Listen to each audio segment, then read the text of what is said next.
Good morning, friends. I have a gavel and I'm not afraid to use it.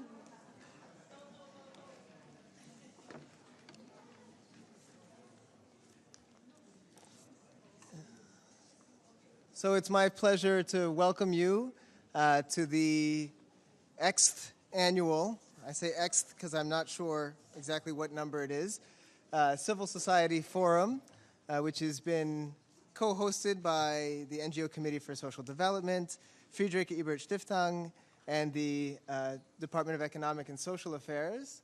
It's really a pleasure to have you here. I hope that it wasn't so difficult to find conference room 3.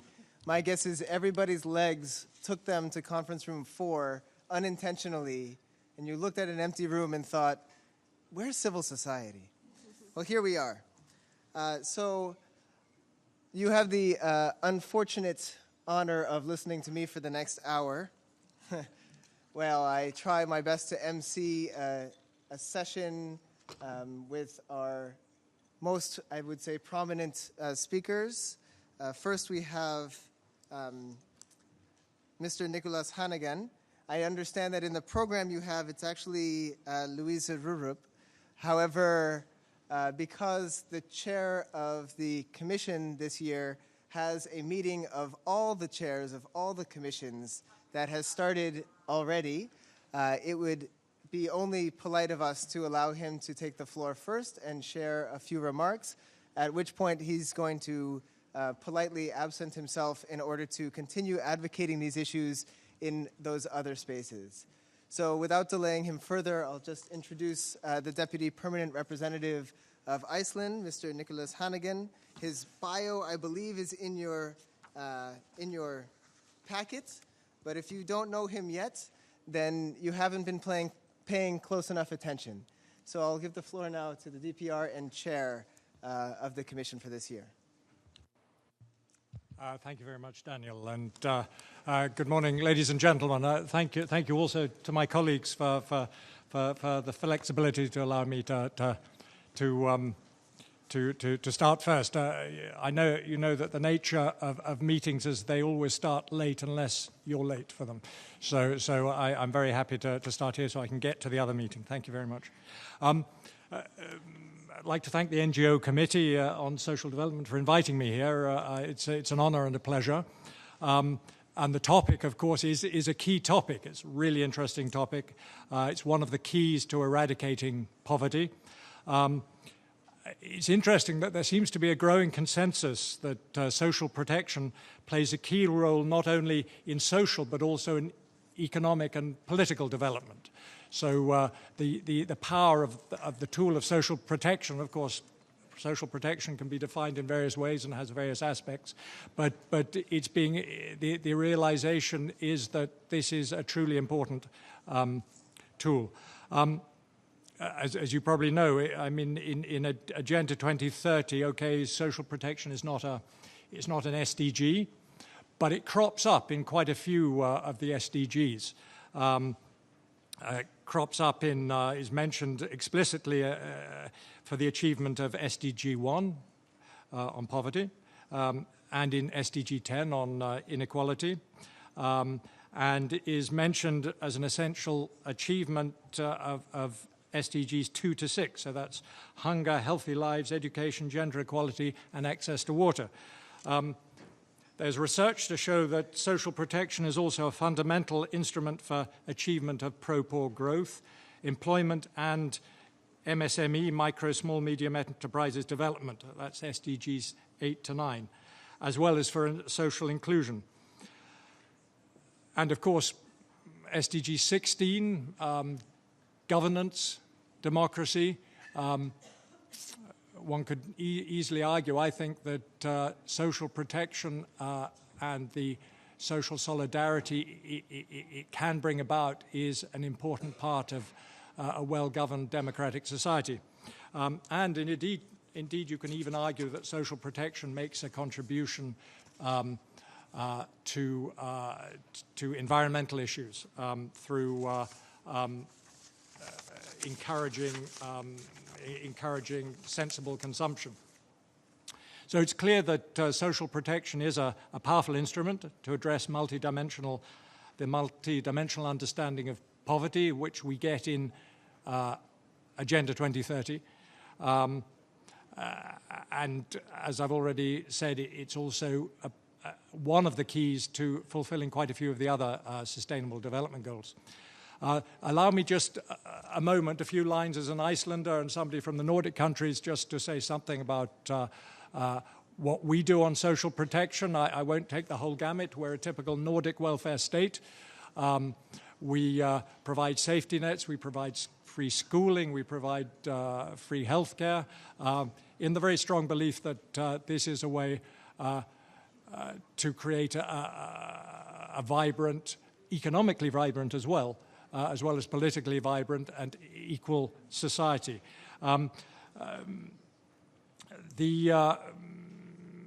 Maybe rather than covering the whole range of what we do, because it'll be familiar to many. I mean, we're not the only welfare state in the world by any means, but just to mention the importance that we attach to the aspect of social protection, which also relates to gender equality, and to ensuring that women can participate on an equal footing with men in the workforce. Of course, for us, it's we're a small country. I don't know how many people here know what the population of Iceland is. Who thinks it's more than 1 million? Well, it's a bit over 300,000. And this means that for our economy to function, for our society to function, everybody who is capable of working and who is talented, and that obviously includes all the talented women we have in our society, we need them in the workforce. And sometimes I say to people, well, okay, we're only 330,000, but compared to some countries where female participation in the workforce is very, very low, in a sense, we're double that number because everybody is working, pretty much. I think the figure is 88% participation of women in the workforce. So what do we do about that? Amongst other things, we have very generous maternity, and also paternity leave, both to ensure that, as far as we can, that the playing field for women is even in the home as well. And to also, it's very good for fathers. Obviously, it means fathers can spend valuable time with their children. But of course, chiefly it allows women to, excuse me, once they've split this paternity leave with their husbands, it gives them an equal chance to go back to work. Excuse me. We also on perhaps not exactly social protection, but nevertheless a support to it is our government's determination and indeed legislation on closing the gender pay gap, so that men and women are all equally paid for equal work. But enough of the specific case of Iceland, because it is specific, and of course we know that on social protection particularly, the same recipe won't work equally in all places. We have to adapt. And this brings me to, so what is the Commission on Social Development doing on this? Now, we have a resolution on the priority theme. As you know, the priority theme is strategies to eradicate poverty, to achieve sustainable development for all. And the resolution which is being negotiated at the moment is not, there are informals going on right at this moment, so I hesitate to give too much detail on it, but to me it looks like a very good resolution, and it has a whole chapter on social protection. And a chapter of sort of 6-7 paragraphs, if I remember correctly. And of course, some of you may have seen it already, I don't know. But we won't tell. Yeah, exactly. But in any case, the as the draft is at the moment, it provides recommendations covering universal and gender-sensitive social protection. It covers, has recommendations on ensuring that social protection is extended to all, so no one is left behind. And it also has recommendations on ensuring that not only the formal economy but the informal economy is covered by social protection schemes. And of course, also, as I mentioned earlier on, it emphasizes the importance of tailoring social protection schemes to national circumstances. Obvious, but really important. So I'm not going to take up more of your time. All I'd like to say is, as I said at the beginning, social protection is clearly a very powerful tool. If it's properly designed, it is a powerful tool for eradicating poverty and indeed for achieving many other of the SDGs. And at least Iceland's experience is that social protection, and I think it's probably the Nordic experience as well, is social protection is also a strong basis for a booming society, but also a booming economy, provided you get the mix of incentives and protection right. But with that, ladies and gentlemen, thank you very much for your attention. I wish you well for the rest of the meeting, and I thank my colleagues. Thank you.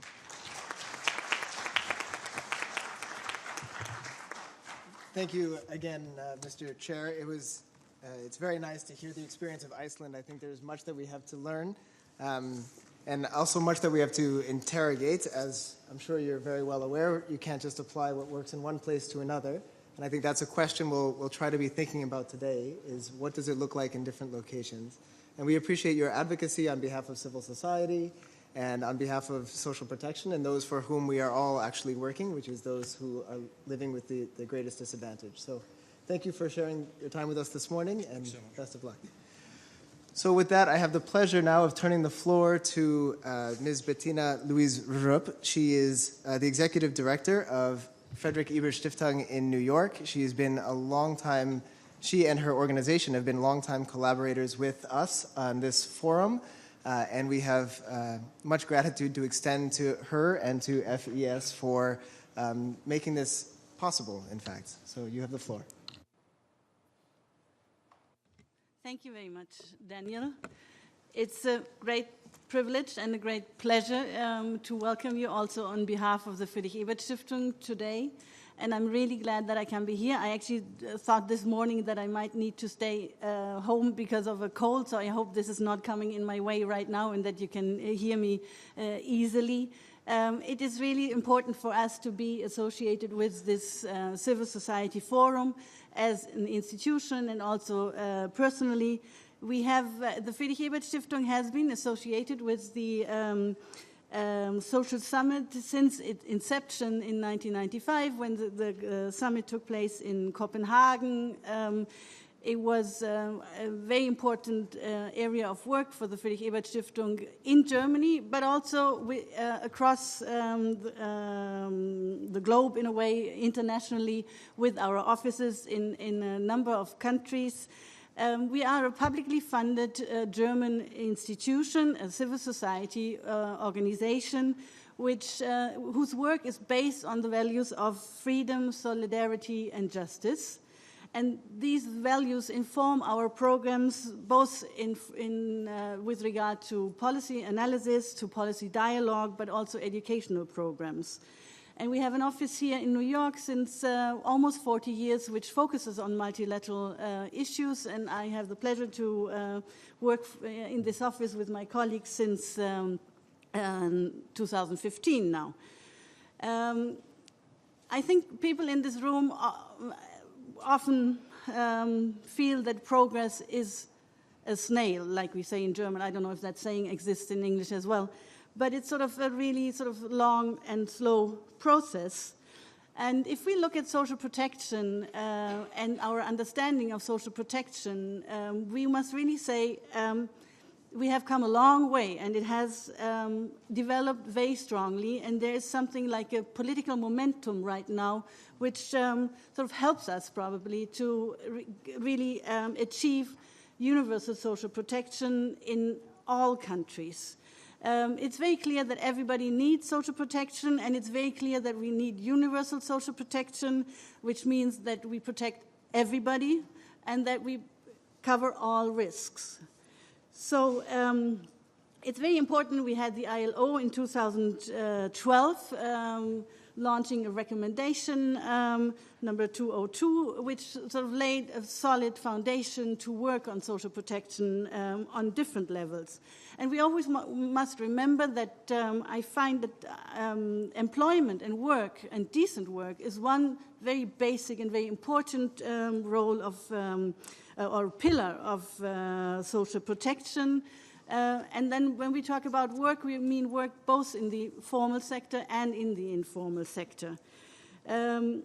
That we have come very far. It shows also a new ILO report, which many of you have seen probably, which has just come out on social protection, and it has a wealth of information and a wealth of data, and I think it's very helpful for us to use it for working on social protection. And as it was mentioned already by Nicholas Hannigan, we now have a lot of support also by the 2030 Agenda and by the Sustainable Development Goals. And that really sort of pushes, again, for a multidimensional approach to social protection, and also emphasizes a lot, very strongly how necessary it is to sort of get out of the silos and to be sort of multidimensional and to have an integrated strategy. I think now civil society is part of a global campaign which works and calls for universal social protection, and it's sort of a broad understanding of civil society and of stakeholders which are involved, I think, which we have to have. So I think we talk about parliaments, we talk about civil society organizations, parties, but trade unions, business association, international organizations like ILO and World Bank, and also, obviously, governments. I think the public sector plays a very crucial role in setting up the framework, particularly for social protection. So I think we need all the ideas which are now in this room and all the experience and expertise which civil society organizations have to bring this thing really forward, and to reach, to achieve the dual objective, to reach the furthest behind first, and to actually leave no one behind. So I would like to thank both our co-organizers, the NGO Committee of Social Development and the social, and the co-chair of the Civil Society Forum. And I would also very much like to thank Under-Secretary General for Economic and Social Affairs of the United Nations, Mr.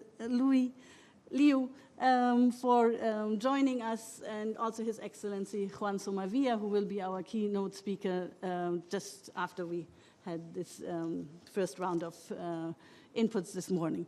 So I wish you all well, and I wish that we have a very fruitful and helpful discussion on universal social protection and its role to combat multidimensional poverty. Thank you very much.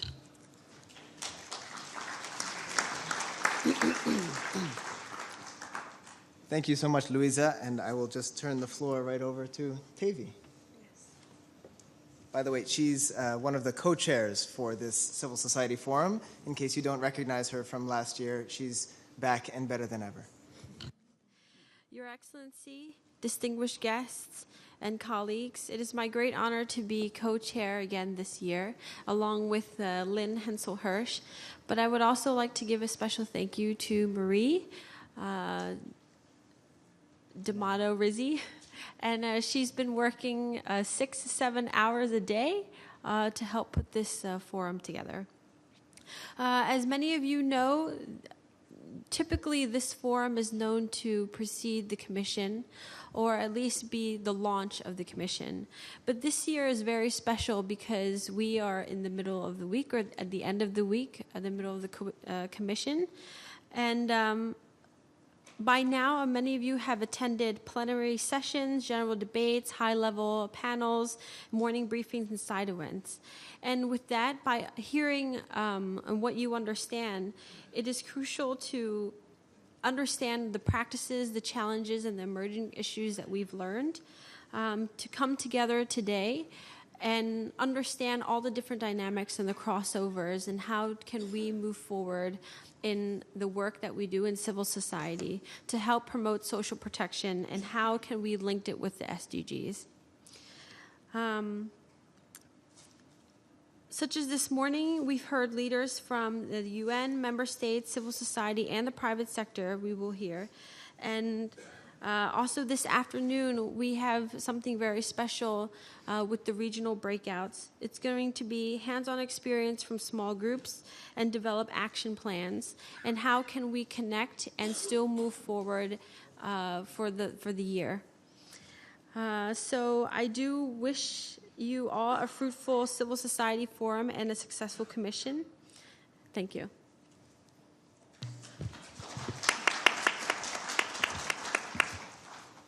Thank you so much, Tavi. As I think she mentioned, this is meant to be an interactive morning session, but the interactivity will take place after we hear from a number of distinguished speakers, for those who have been arriving. Also, those who have come late, unfortunately, the chair of the commission had to depart early. He's already delivered his remarks. For those who missed them, they were fantastic, the best things you've ever heard. So I now have the great pleasure of handing the floor over to the Undersecretary General of the Department of Economic and Social Affairs, Mr. Liu Zhenmin. Again, his bio is on page 10, and were I to read it, it would take up the duration of his talk. So I'll let you read it, but we are really delighted to have you join us this morning. You have the floor. Good morning, everybody. Mr. Chairman, distinguished representatives of civil society, and distinguished keynote speaker, the Honorable Juan Somavia. He will give the keynote speech after me. Excellencies, ladies and gentlemen, let me start by thanking you for the invitation to address the Civil Society Forum. This forum has been an important complement to the Commission for Social Development for many years now. Your debates and the Civil Society Declaration issued each year are always very informative. I will return to this year's declaration in a moment. Let me also thank Frederick Herbert Stiftung, the FES, for once again partnering with the NGO Committee in organizing this forum.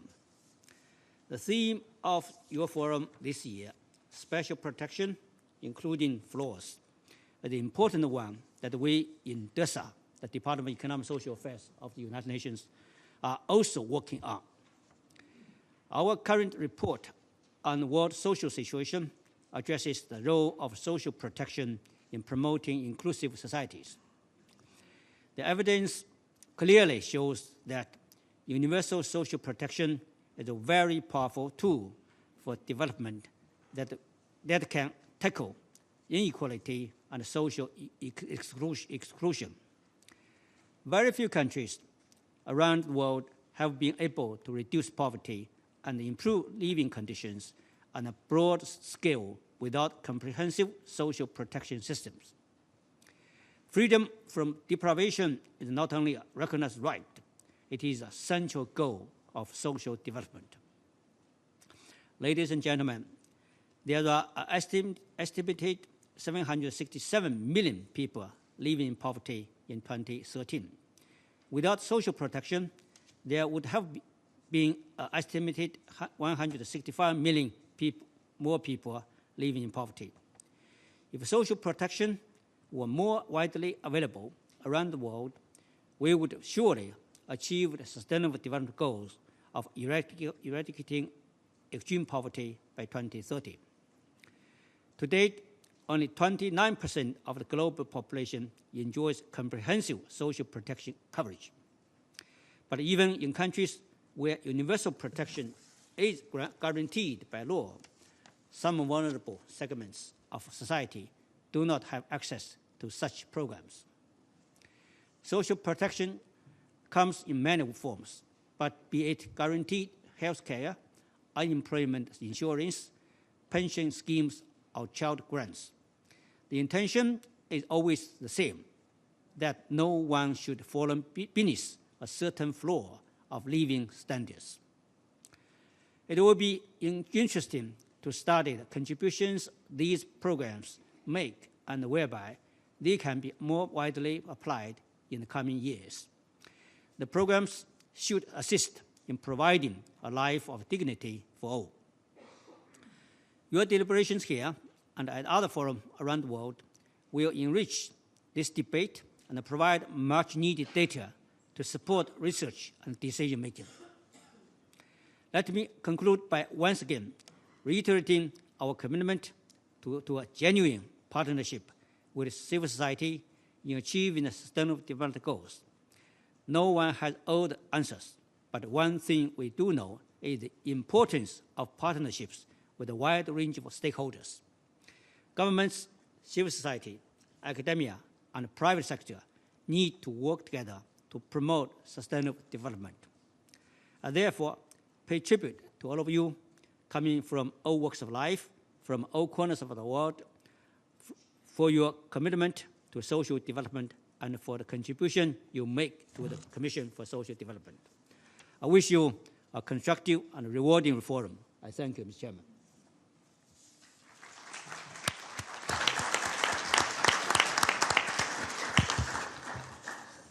Thank you very much. And I want to also highlight the significance of the presence of the Undersecretary General. Having an individual at this level join us really does demonstrate a genuine desire for partnership and joint endeavor looking for solutions to the problems facing humanity. So again, our gratitude to you for making the time to come this morning. So now we are going to shift the panel. We're going to switch into a keynote address. But as we do that, I'll just make a couple of brief announcements. So firstly, the NGO committee, and if you're unaware of who we are, please find somebody from the committee. If you could raise your hands if you're on the NGO committee.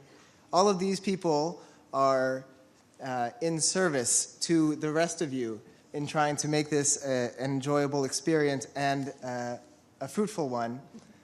And that doesn't just go for this commission and for this forum, but also for the whole year. But we are organized in a number of task forces, one of which is called the Grassroots Task Force. And they've conducted a survey on NGO awareness of the SDGs and engagement with governments and others in efforts to implement the goals. There are 3 briefs available giving survey results, and copies of these are available somewhere in the room. If somebody on the team could point to where they are. Veronica, please.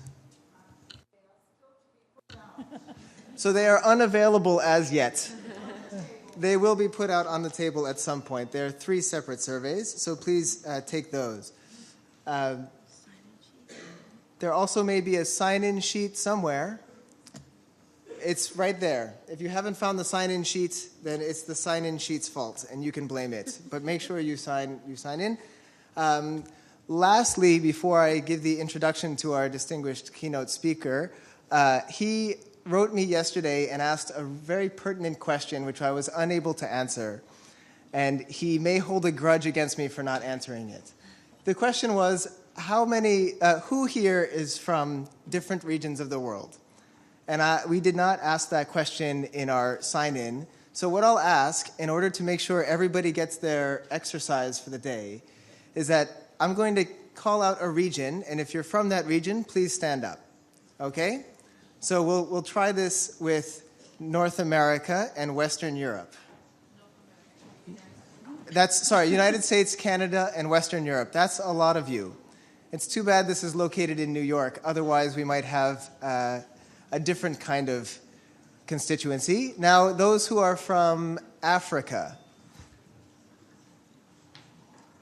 Fantastic. We have a nice African contingent. Those from Latin America and the Caribbean. That's Mexico and points south.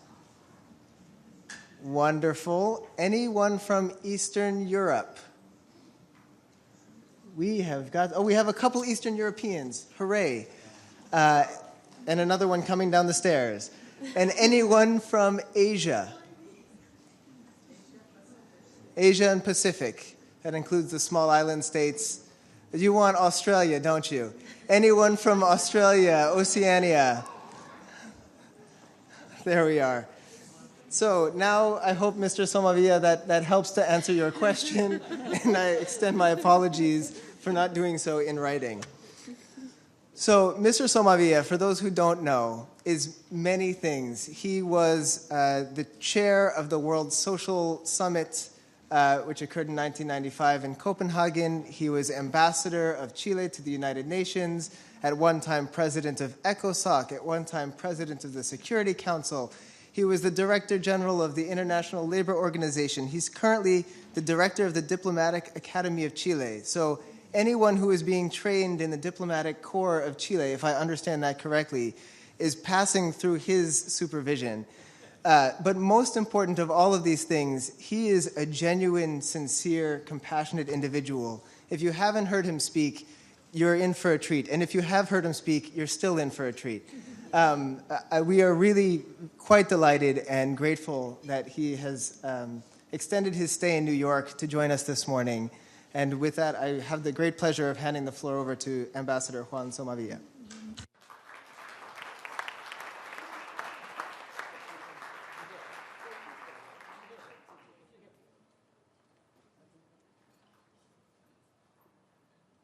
I believe we were supposed to switch the lights, but that may not be happening. So if you mistake him for Mr. Hannigan, it's okay.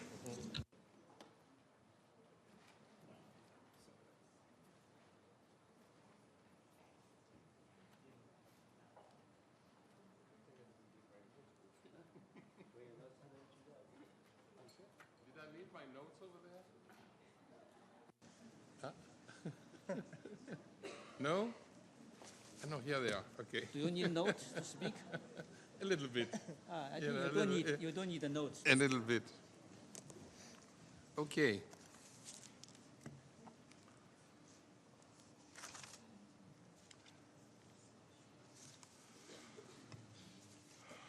Well, thank you, Daniel, for that introduction. Oh,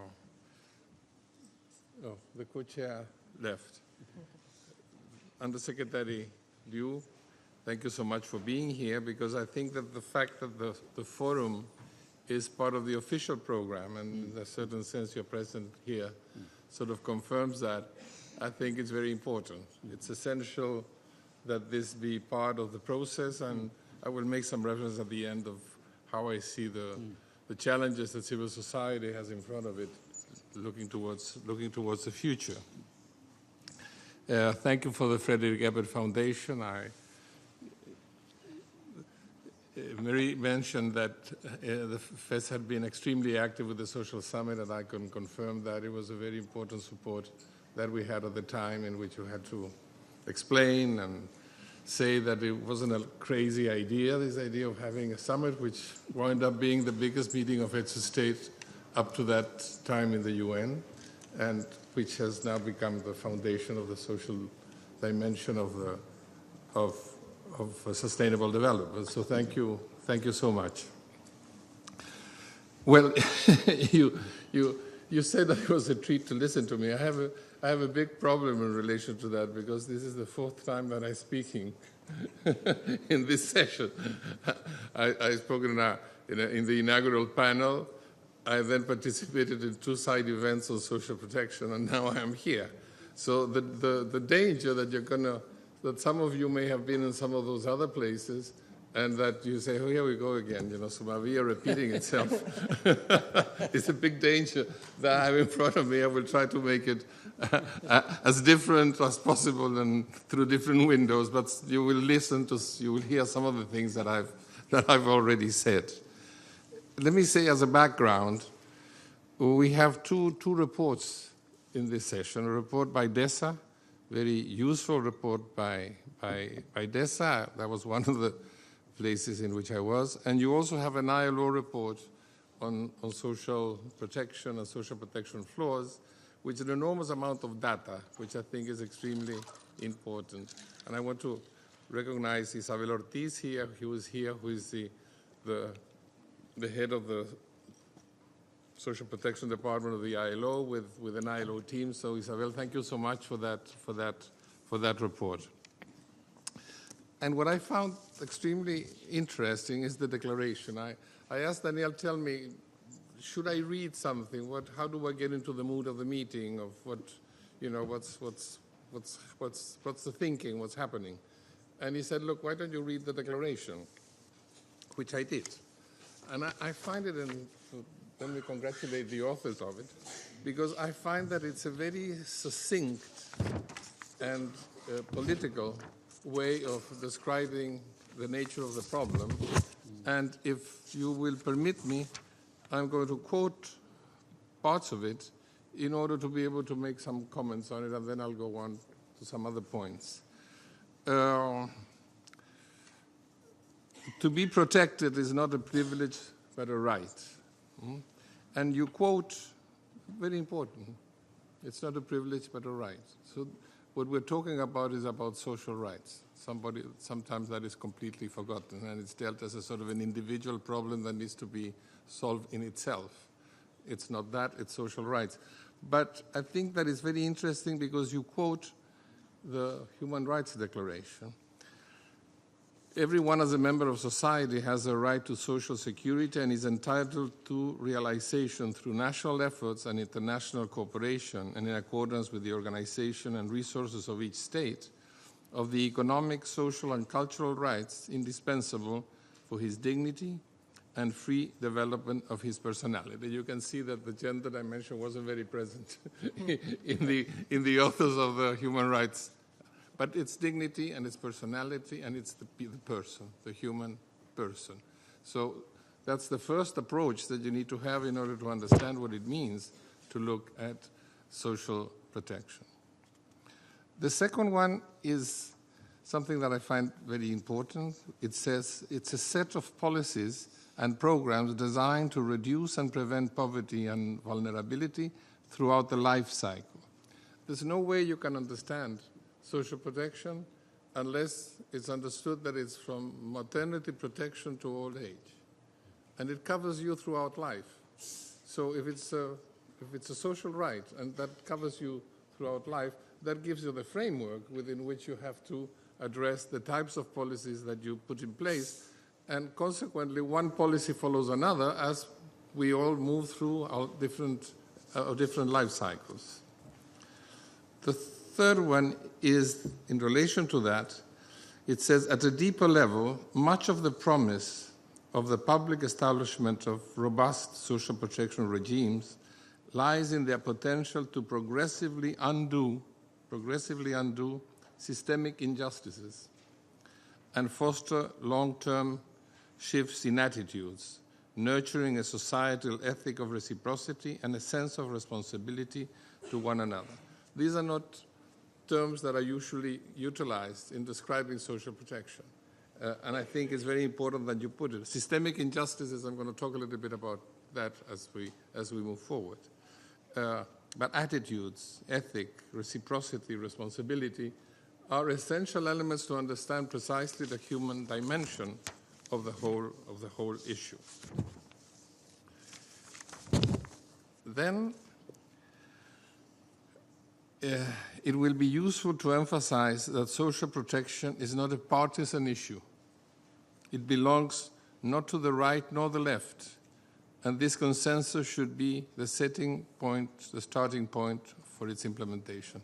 I think that this is generally valid to the whole of the Sustainable Development Objectives, so the whole notion that we have to move towards sustainable development. This isn't one thinking against another. This is a demand, it's a central element in the manner we have to understand the way we're going to develop our societies towards the future. And particularly the things that have to do with human beings cannot be seen exclusively in that realm. Why am I saying this? This has not been the history of the subject. The history of the subject is that and it continues to be the reality of the subject, you have to struggle in order to move forward, and you struggle politically and you struggle in a number of different ways. So ideology matters, but the thing here is that it's not one way of looking at it or another, but the one in which we can feel that we are resolving the practical problems that we're talking about, but I also talk about the context within which we are now working. And finally, the reason you're all convened here, that you are encouraging the persons dealing with the declaration, encourage language that ensures social protection policies and processes include civil society input in the design, implementation, and evaluation of the program. I've just chose some elements, but recommend the reading of it. It's quite a synthetic and well-constructed document with a political vision. So because of the reports that you have in front of you and this text, I won't go into the detail, but try to address some big picture issues. We obviously have a long way to go. And I won't quote the statistics, and the Secretary did so, and it's these different reports give you the statistics. The basic social floor, the universal social protection, and the basic social floor is far away. It's not something that we can see that it's close. It's certainly far away. So the task and the job is absolutely essential. In moving forward, I would like to make just a succinct analysis of the way we have moved on this issue. And this came as a result of a question I was asked in one of the meetings. The way this was dealt historically was charity. It was the king, it was the churches, it was whoever was important, quote unquote, in a region, etc. There was a sense of responsibility towards the people where you exploited them, but you also had a sense of responsibility towards them. It was so charity was a dimension for a long, long part of history. Then came something that is rather important. In the 19th century, Germany said, no, we have to have social protection policies. We have to have social policies. And the logic was to say, look, Germany is growing, and we need a workforce that is healthy and increasingly educated. So it was seen as a matter of ensuring that the economic system worked, that you needed it for the purpose of the economy. It wasn't needed for the purpose of the individual needs of people. Then you move into 45 and 80, right after the Second World War, and then suddenly the notion of social policy emerges as a central part of the manner you organize society. And you create the welfare state. The welfare state whose concept, even the use of the language, has disappeared. But you used it. You created important elements of a welfare state, and the United States, Europe, and Japan basically created middle classes. Initial middle classes were born out of that structure. Then comes a shift. This says, look, too much welfare. And you begin, and this probably occurs around the arrival of Reagan and Thatcher to government, you begin with what we now would call a neoliberal look, a neoliberal policy, a neoliberal globalization, which I'm going to talk a little bit about.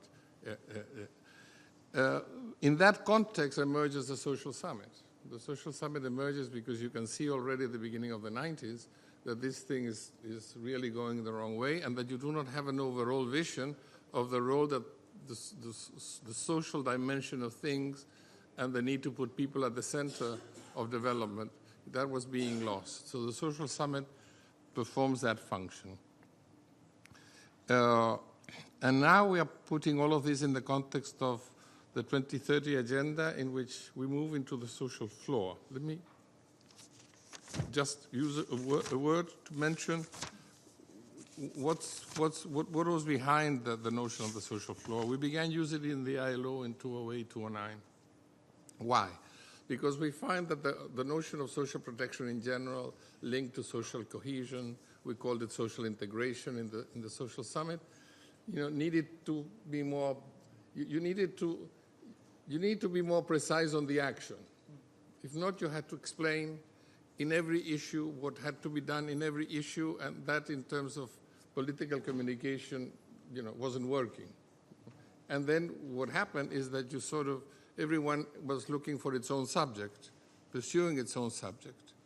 So we said, look, we better find a way of explaining that this is something universal, that we need to, congregate about something. And we said, look, every society has a right to have a social floor.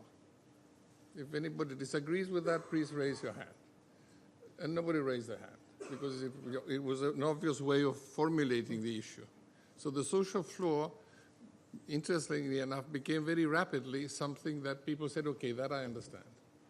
So let's begin from that floor, and those floors are going to be different. That's why we call it floors. I mention this because I think that this has been a very important factor in making people feel that, yes, okay, let's work at the social protection issue because, okay, we have to see what the floor is, we have to begin seeing where countries find themselves, and then we can begin seeing what other... But then you gave the issue an integrated view, an integrated approach, because you can't define a floor simply by looking at one or another issue. And that's I think, the reason we put it on the table and the reason I think it has been successful. We very rapidly produced a recommendation in the ILO. The truth is that it caught on very, very, very, very, very rapidly. Let me mention some dimensions which I see as obstacles towards the future. Sustainable development is supposed to be on economic, social, and environmental issues. From the point of view of the United Nations, there's no doubt that the environmental is well worked at from Stockholm onwards. I won't give the details. That we know, what is it that we're talking when we're talking about social issues. But on the economic side, something happened in the 50s. In the 50s, the UN was told, look, you concentrate on social, environmental did not exist at the time. You concentrate on social, economic and social council. You do the social, we're going to do the economic in Washington. And that happened in the 50s, and it has not changed. And and consequently, the central element that we're facing now is, how do we feel that part of the picture? We have a UN vision on the social, we have a UN vision on the environment. What is the UN vision on the economy? I know that this is an issue that Undersecretary Liu is very, very, very interested in. And we need to be able to generate from the integrated capacity of the UN system, but this, I think, performs a very important function here. And I think is probably the reason the Secretary General is proposing that there is a chief economist. We need to be able to develop within the United Nations the notion of what is the economy of sustainable development, to put it that way. What does an economy of sustainable development look like? If we don't do that, what is going to happen is that what we want to do on the environment, what we want to do on social, is going to find itself with permanent difficulties coming from a mode of growth, from a type of globalization that is not founded on the principles in which the 2030 agenda is founded on. And that we already know. We already know that it's a globalization that permits to reduce poverty, but increases inequality exponentially. And it's based, this is an observation, of course, but what is the root? And in looking at this, I think that this manner of looking at the economy overvalued the capacity of markets to self-regulate. They undervalued the role of regulation and public policy. Deregulation and regulation is an instrument. You sometimes regulate something and you deregulate another.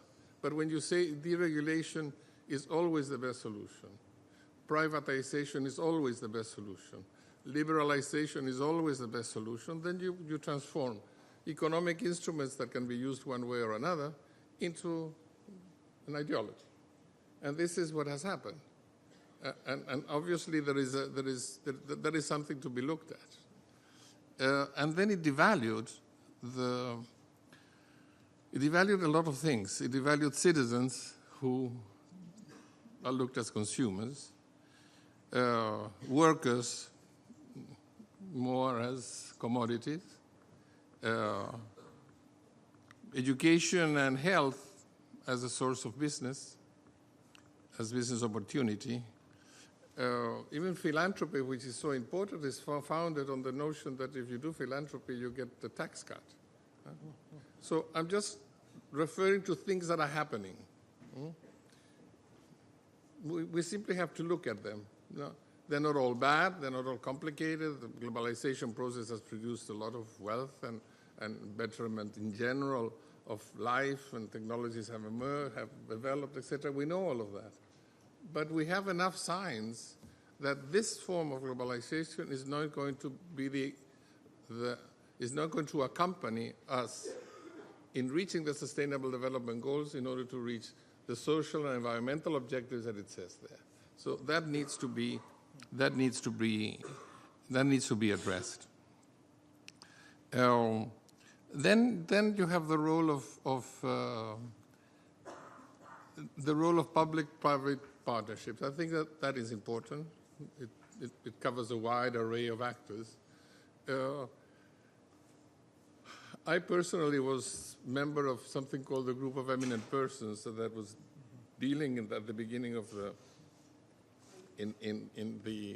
beginning of the 70s with the issue of the role of multinational corporations. We call them transnational there.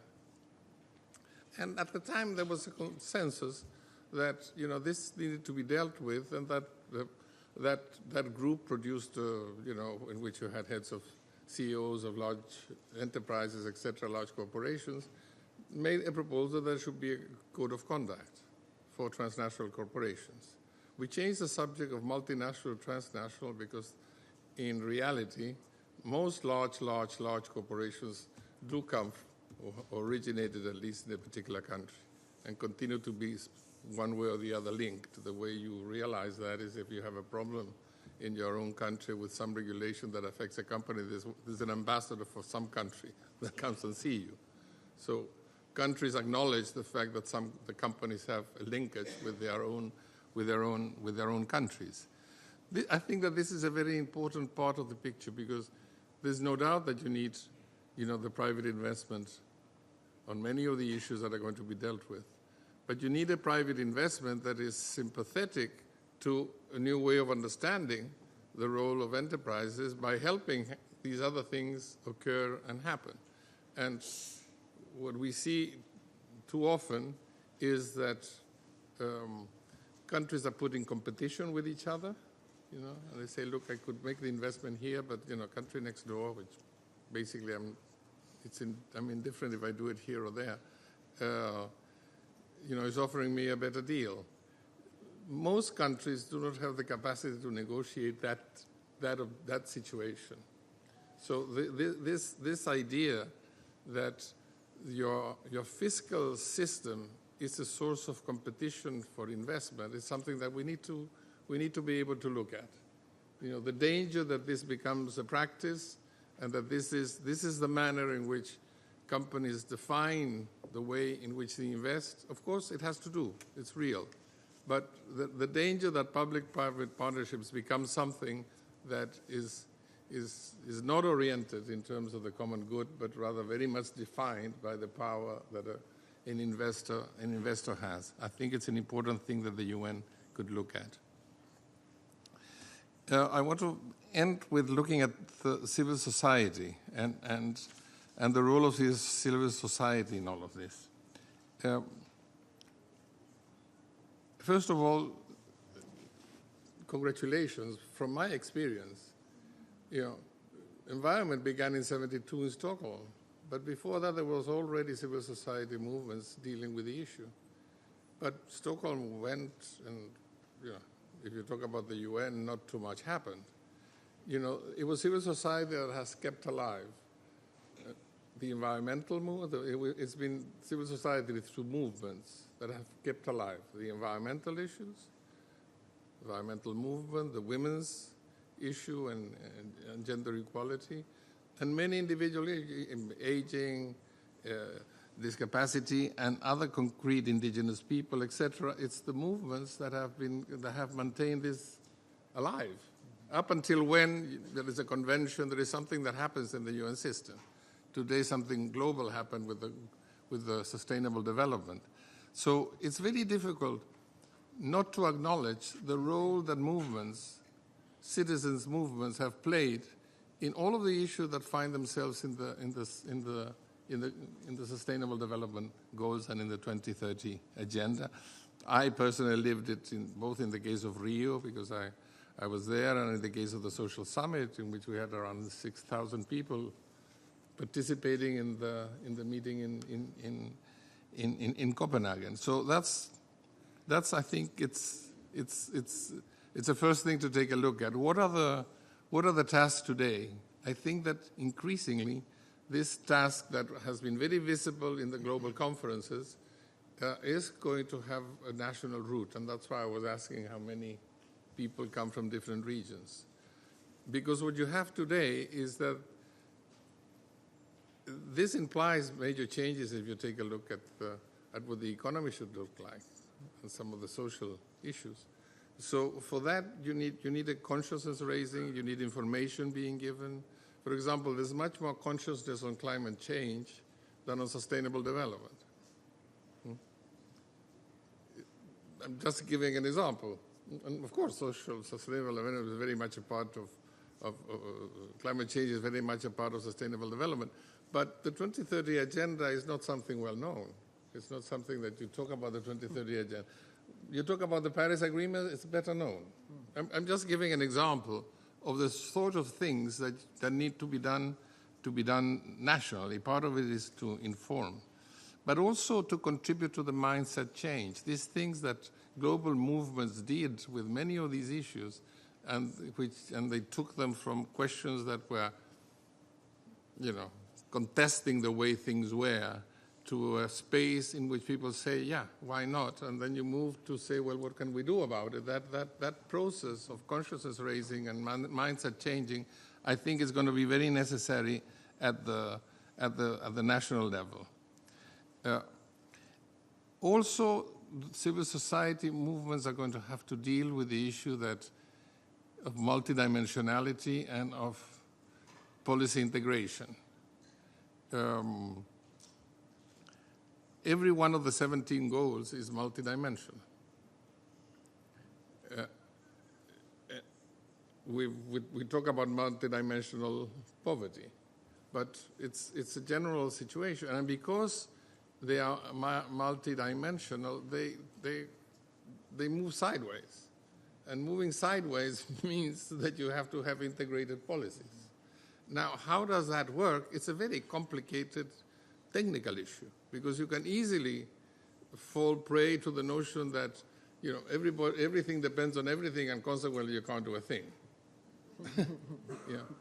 So be able to say, yeah, the multidimensionality stops here, and here with these dimensions we have 85% of the issue. Okay, if you have to have 15 to get 100%, you're not going to do it. So where do you put?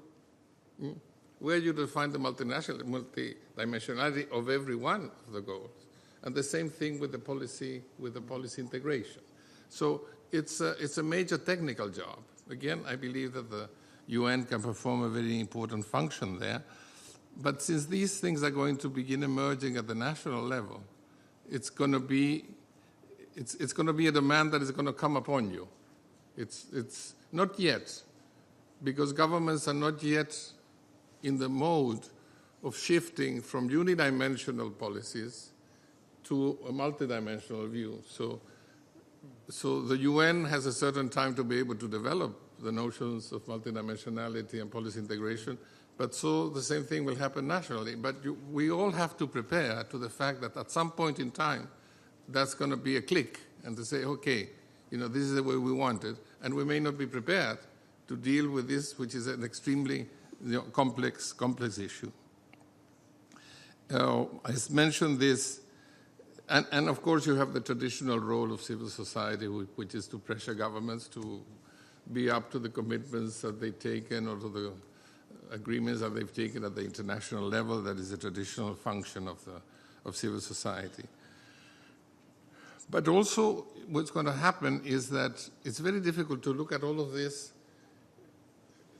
sort of creating sort of generally applicable ways of looking at the problem, because the most probable thing is they're going to have 193 ways of implementing the the Sustainable Development Goals. It's going to be very national. It's going to be very rooted in the realities of each society, what the priorities are, what of all these enormous things, we're going to begin with. Where we're going to begin with the social floor, an example. That question is going to repeat itself with most of the issues. So we are going to have to be very conscious of being very sensitive for the national situation, and that's why I'm mentioning the important role that civil society has to play nationally.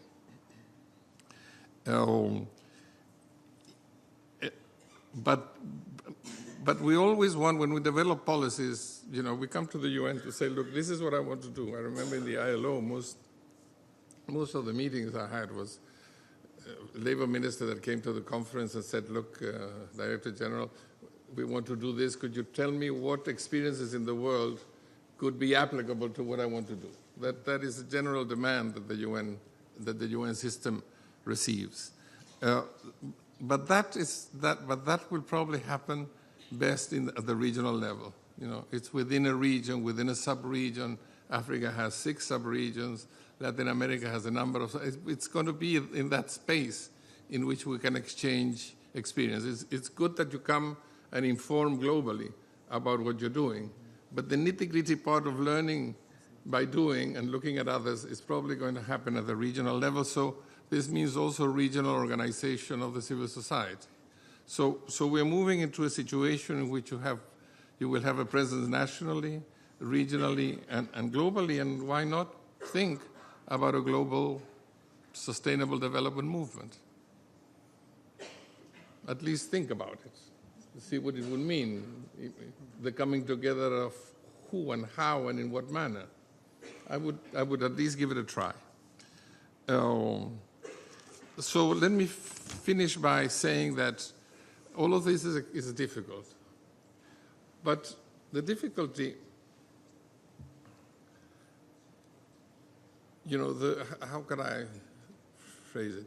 The moment you choose to try to change society, you made another choice, which is not necessarily a conscious choice to begin with, but which becomes very evident as you move along.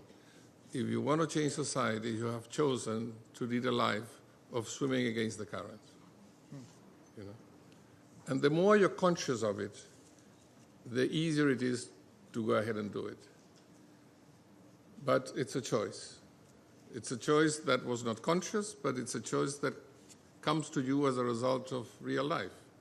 So that choice, which makes what we do difficult, is extremely interesting, because I sometimes ask, well, but where does the energy come from? For people who are struggling and fighting for these things. Oh, in my own case, and I say to myself, well, it comes from the difficulty. It's the difficulty that keeps you alive. It's the difficulty that makes you continue thinking. It's the difficulty that makes you say, well, we have to persist. I'm not going to give up. And you advance a bit, and you go back, and then you advance another bit, and this is what it's about. And that's why what you're doing has such a fundamental element of real life, but it has this enormous difficulty. So let me leave it there. Let me make it just a final comment, because we began a little late. We didn't begin at 11:30, at 10:30. A personal comment. In 2018, I'm celebrating two 50-year anniversaries. One is the partnership with my wife, which is, it's possible.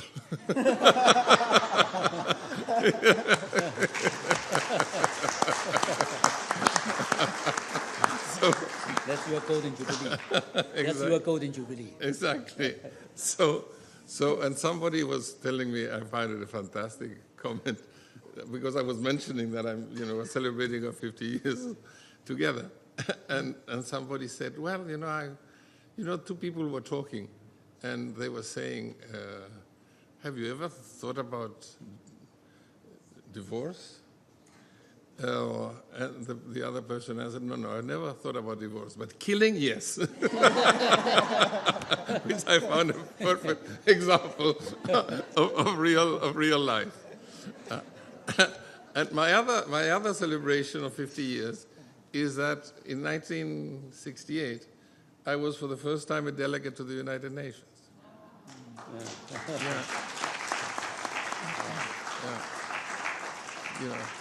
I was representing Chile in the second committee. And sometimes my wife jokes about this because she says, I was prepared to the normal things that happen to men, but a love affair with the UN, I was not prepared. So, yes, it's been 50 years of a love affair, I have to say. I profoundly believe in the UN. And of course, sometimes you feel like killing it, but you also have those. But the truth is that what an extraordinary responsibility we all have in operating and working and thinking within the context of the UN. So I just wanted to mention those two things that are very personal, but that have to do with also where you draw your strength. And there's no doubt that a very part of the energy to move forward and to think and to continue doing, being engaged in these things comes from the fact that it is within a value-based organization that has all the problems that it has in relation to its organization, but fundamentally is a central faro, you say in Spanish. I don't know how you say faro. Huh? Lighthouse. Yeah. Lighthouse, yeah. It's a basic lighthouse in the world. So again, thank you very much to all of you for being here, and I hope I have not repeated myself too much in relation to all the different talks that I've had before. Thanks a lot. Thank you very much.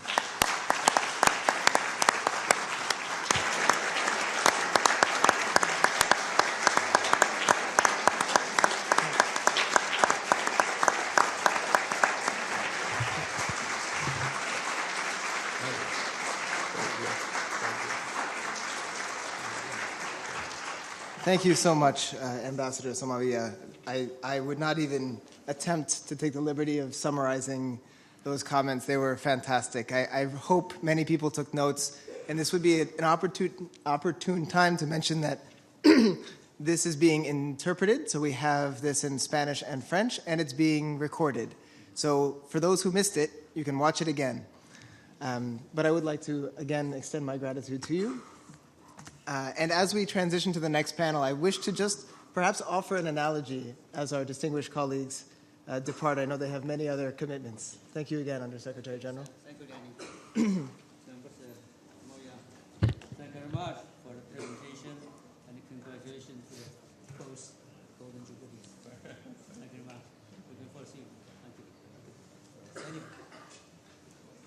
Okay. Thank you so much. Thank you, Ambassador.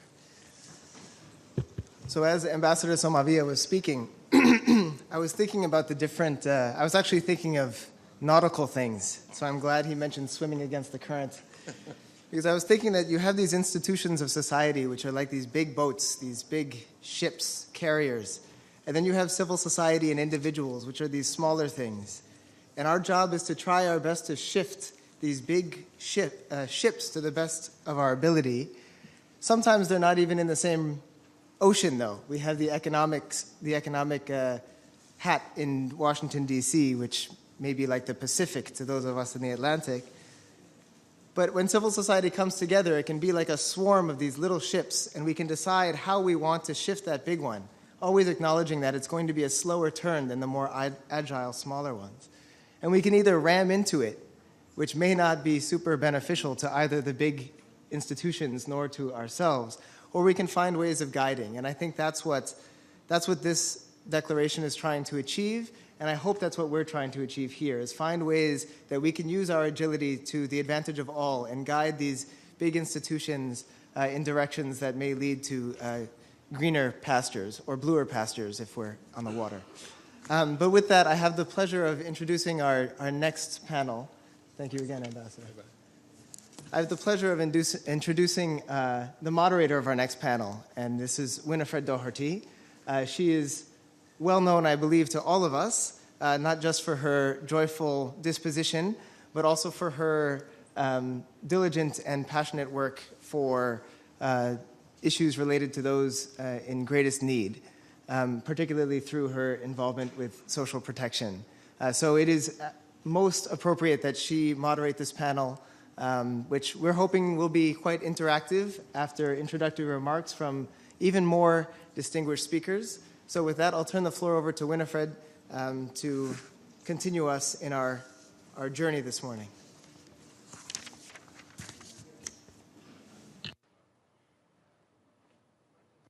You can all stand up and stretch if you need to.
See, red on.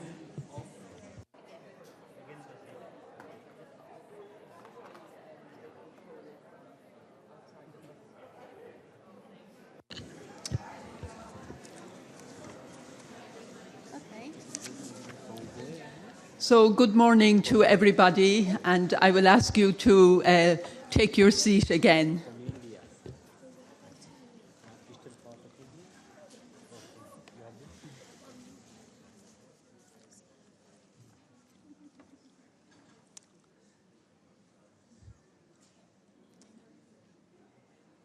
I hope that you feel as energized as I do hearing the remarks from the keynote speaker. And I think we all know what it is to swim against the tide. And I think many of us here are engaged in that. And the one distinguishing characteristic, I think, is that we have to have that love affair with the United Nations and with what it stands for. So thank you very much again for your keynote address. Thank you. So good morning again to everybody, and I'm very happy to be moderating this very distinguished panel on behalf of the NGO Committee for Social Development at the Civil Society Forum. And the panelists are very expertise in their particular area, but I think also have an eye to the multidimensional aspects of policy and issues that we already heard about. In some senses, we might be a little microcosm of society, coming from different perspectives, from the UN perspective, from the policy perspective, from the civil society perspective, and the private sector. So without wasting too much time, I would hope that each of the panelists will present their topic. And I think I'm going to take a few moments after each one to invite one or two responses from the floor, because I think we hear information and then we move on to somebody else and we forget what we heard. So I'm going to take one or two brief comments or remarks or responses from you, just very informally, and hoping to hold the dialogue and hold the issues that are coming up. I'm Winifred Doherty. I'm a member of the Congregation of Our Lady of Charity of the Good Shepherd and a member of the NGO Committee for Social Development and also a member of the Global Coalition for Social Protection Floors. And we hear a lot in terms of social protection, but I was very happy to hear the word floor mentioned a few times this morning, because for me, and I think for many of us here, the floor is the fundamental aspect in terms of social protection. As the declaration says, it's a preeminent strategy. So, and our vision is to have this on behalf of a universal human rights-based approach, enhancing and ensuring the dignity of every person. So I will introduce the panelists and one by one, and not all together. So our first panelist is from the mission of China to the United Nations, Councillor Yao Xiaozhong. And he is experienced in multilateral diplomacy. And after graduating from Peking University in 1997, he joined the Ministry of Foreign Affairs and started his career in the Department of International Organizations and Conferences. From 2002 to 2005, he was in charge of peace and security issues at the Permanent Mission. And from 2006 to 2013, he served as the Director of Social Affairs Division, then the Human Rights Division in the Department of International Organizations and Conferences of Ministry for Foreign Affairs. And in November 2013, he became the Counselor of the Permanent Mission of the People's Republic of China to the United Nations and Head of Human Rights and Social Affairs Section in November 2013. So I have no doubt, and having heard the wonderful efforts of China to implement social protection on behalf of the Chinese populations, I know that you will be very interested to hear and know something of the experience that Councillor Yao brings to us this morning. Councillor Yao, the floor is yours. Thank you. Thank you, Madam Moderator. It's an honor for me to take part in this panel. First, for China, we attach great importance for the role of civil society.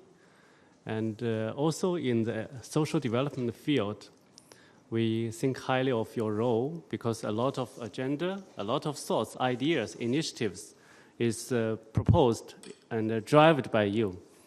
So this is first. Second, according to the invitation letter to me, I think today I would like to have a very frank conversation with you. First, we will talk about a little bit on the social development, and second, on the social protection. On the social development, we think that it's a very important pillar of the Sustainable Development Agenda. And as you know, that poverty eradication is the core of the SDG. And also for the social development, and the poverty eradication is one of the three pillars. In the social development field, the poverty eradication, employment, and also social inclusion is the three key pillars. So we think that owning through, achieve the the social development field, the sustainable development goal, then we can really achieve all the sustainable SDG. So that's why for China, we always emphasize the importance of the social development and also the importance of the Commission of Social Development. And we would like to strengthen CSocD.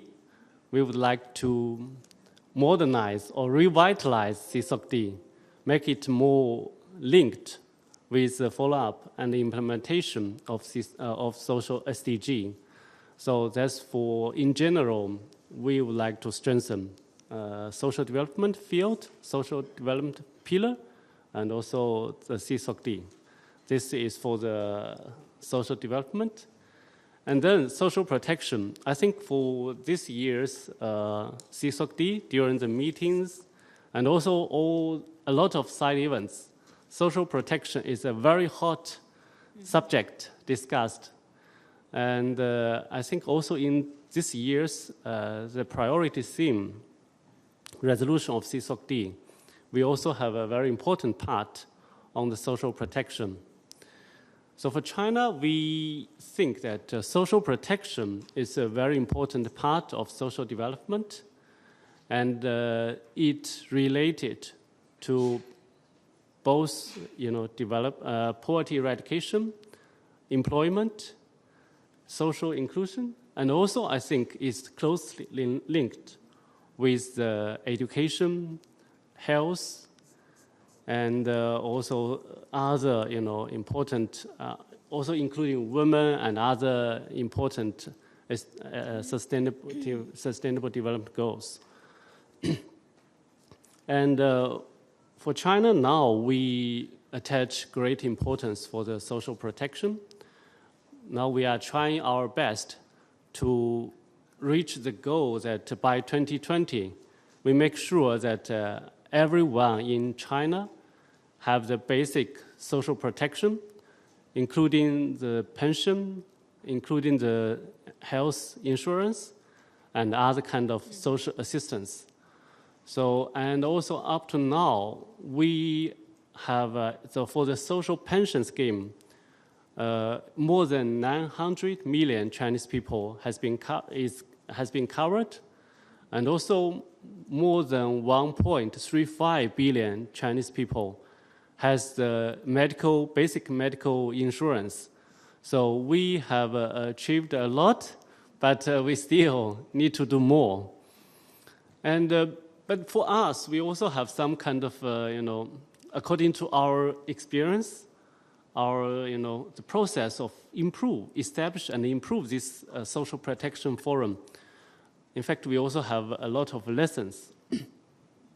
As you know, that for China, before 1978, when we begin our reform and open up, before that, the rural area and the city area. In the city area, basically, everybody was insured by the government, the working, living conditions, and after retirement, you have, you will get pension. But in the rural area, in fact, it's not so lucky.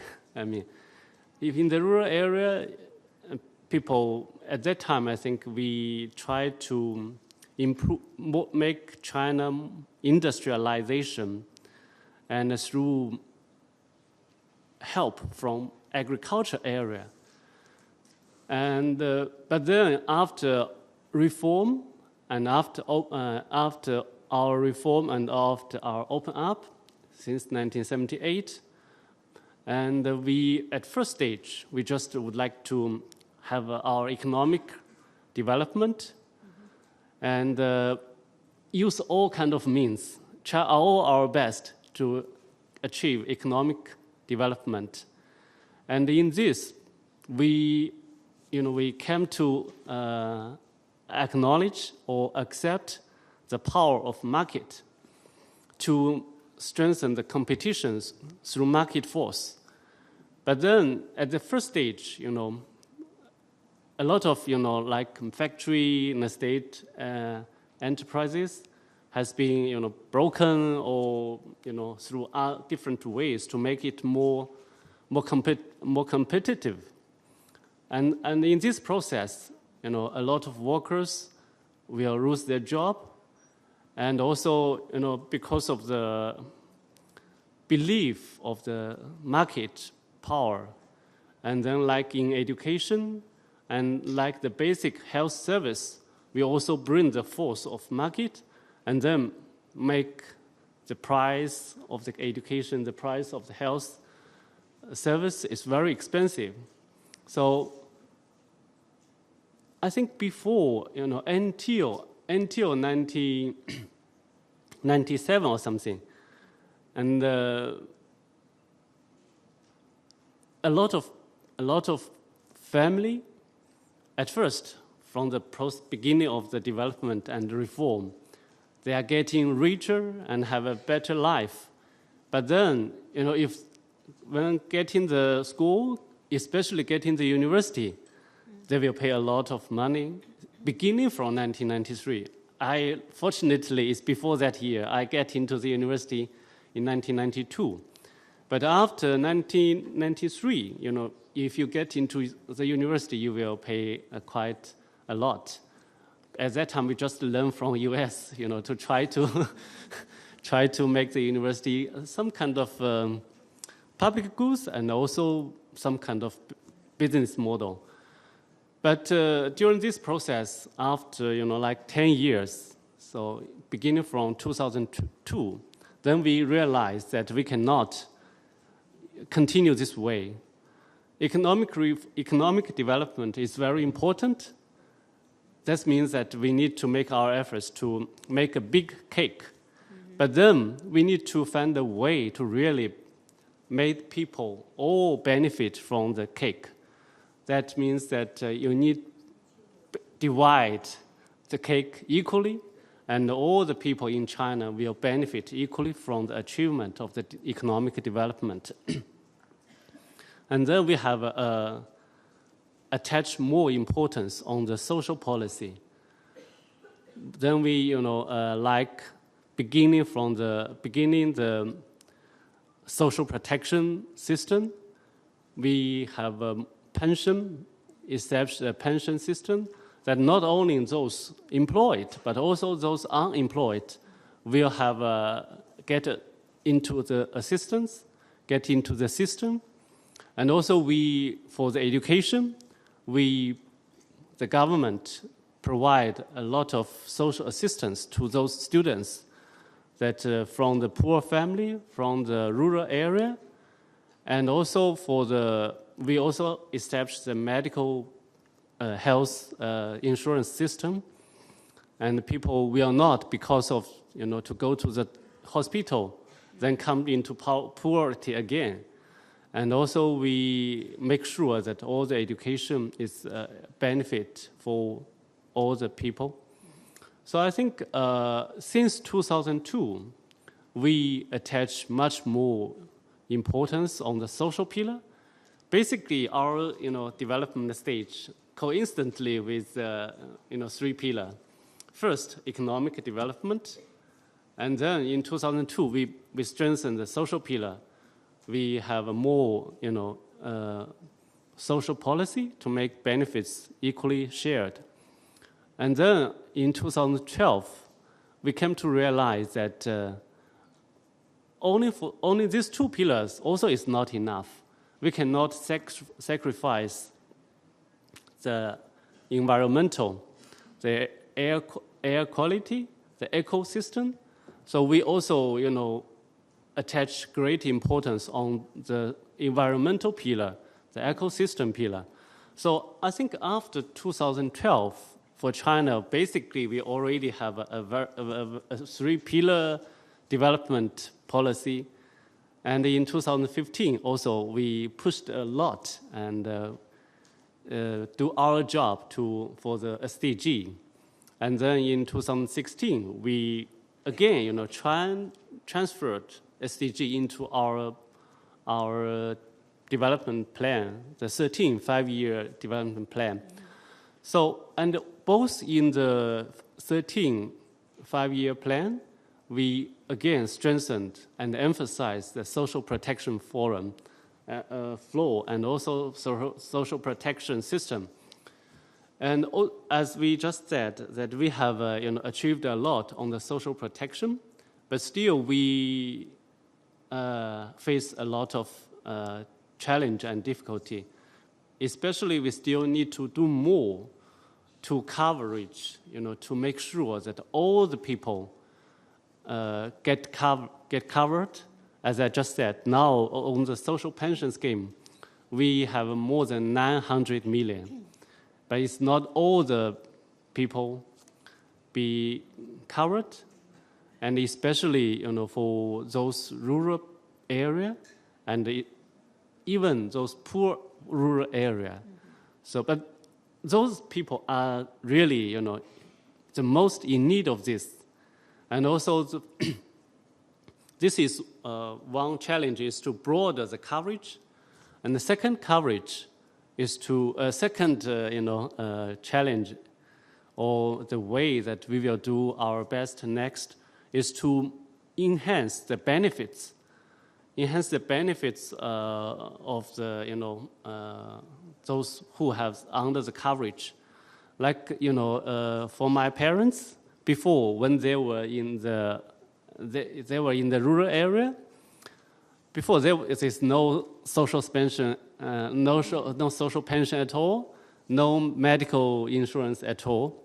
But since 2007 or something, and then we have established a system include all the rural areas, and then for my parents, they get the pension system. And now every month they can get, 3,000, more than 3,000 Chinese yuan for their daily life. And compared with my local city's price, is quite good. And also now they enjoy the medical insurance, especially when they have a serious disease to get into hospital, they will be reimbursed by the government. More than like 80%. So I think, but this process we need to continue to broaden and also to to let people enjoy more. In the future maybe they can Okay. In the future, maybe they can, have a more than 80%, 90%. So I think there's a two direction in the future. We will make our best. And in all this process, we have a four principles. One is to people-centered. We just try our best to satisfy people's aspiration for decent life. And second is to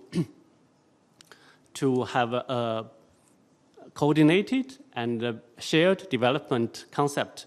That means that we need to coordinate the development of the city and the rural area, of the east part and the west part, and also coordinate it for the different to reduce the gaps, and through social protection system to make people benefit equally, shared all the result of the achievement.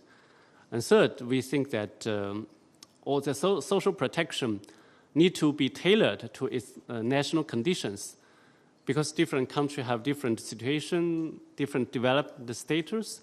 So we need to learn from each other, but we need to base according to our own national conditions.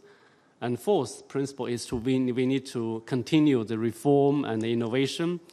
And also by this, we include or invest a lot of technology, internet, big data, to improve the efficiency, the quality of the service. So my time is okay. So thank you very much, and I'm looking forward to your questions. Thank you.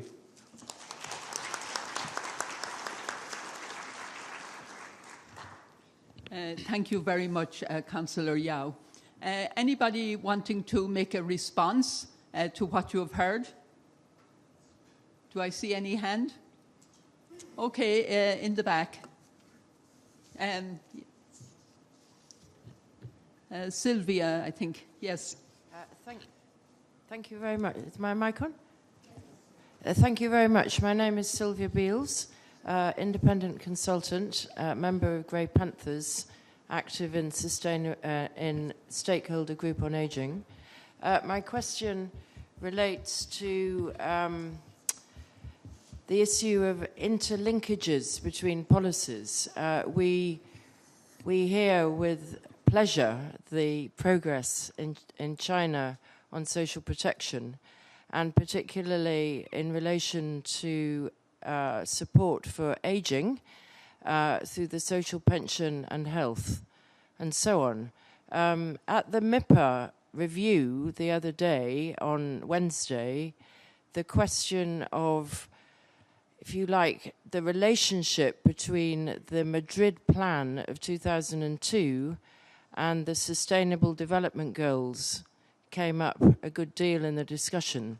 And I would just like to ask the distinguished delegate whether and how the fact that China has already got agreement to implement actions on aging through the Madrid Plan has a bearing on how they are dealing with integrating issues of aging into their Sustainable Development Goal program of work.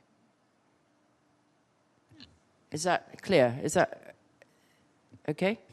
Thank you. Yes, thank you. And I'm going to ask that Councillor Yao does not respond to your question just now. We just want to, while it's fresh in people's minds, to collect some comments. So I will take one more. There was a gentleman up there on the right. Okay, yes, sir, you have the floor. Yes, thank you. Thank you, ladies. If you can give your name and your organization, please.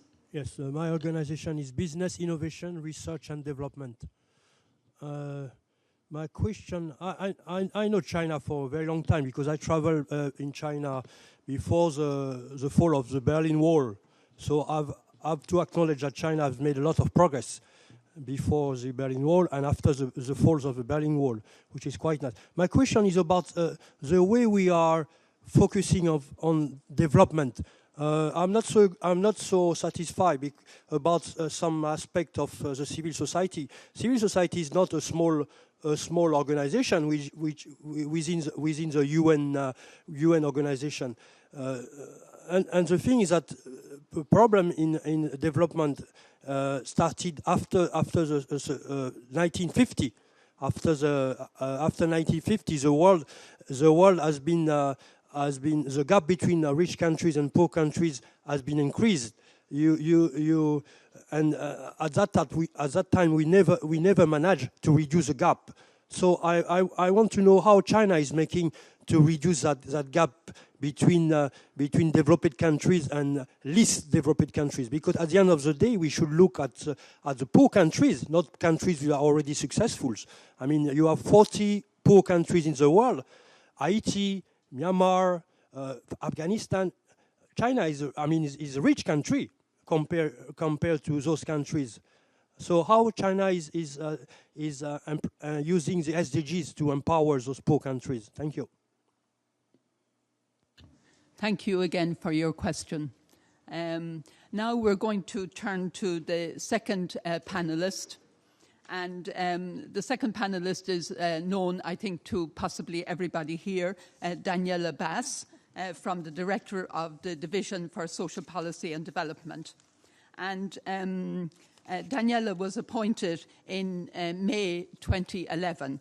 So she has been with us in terms of social protection floor policy since its inception and following from the ILO recommendation 202. Daniela is a politologist specialist specializing in international politics and social development.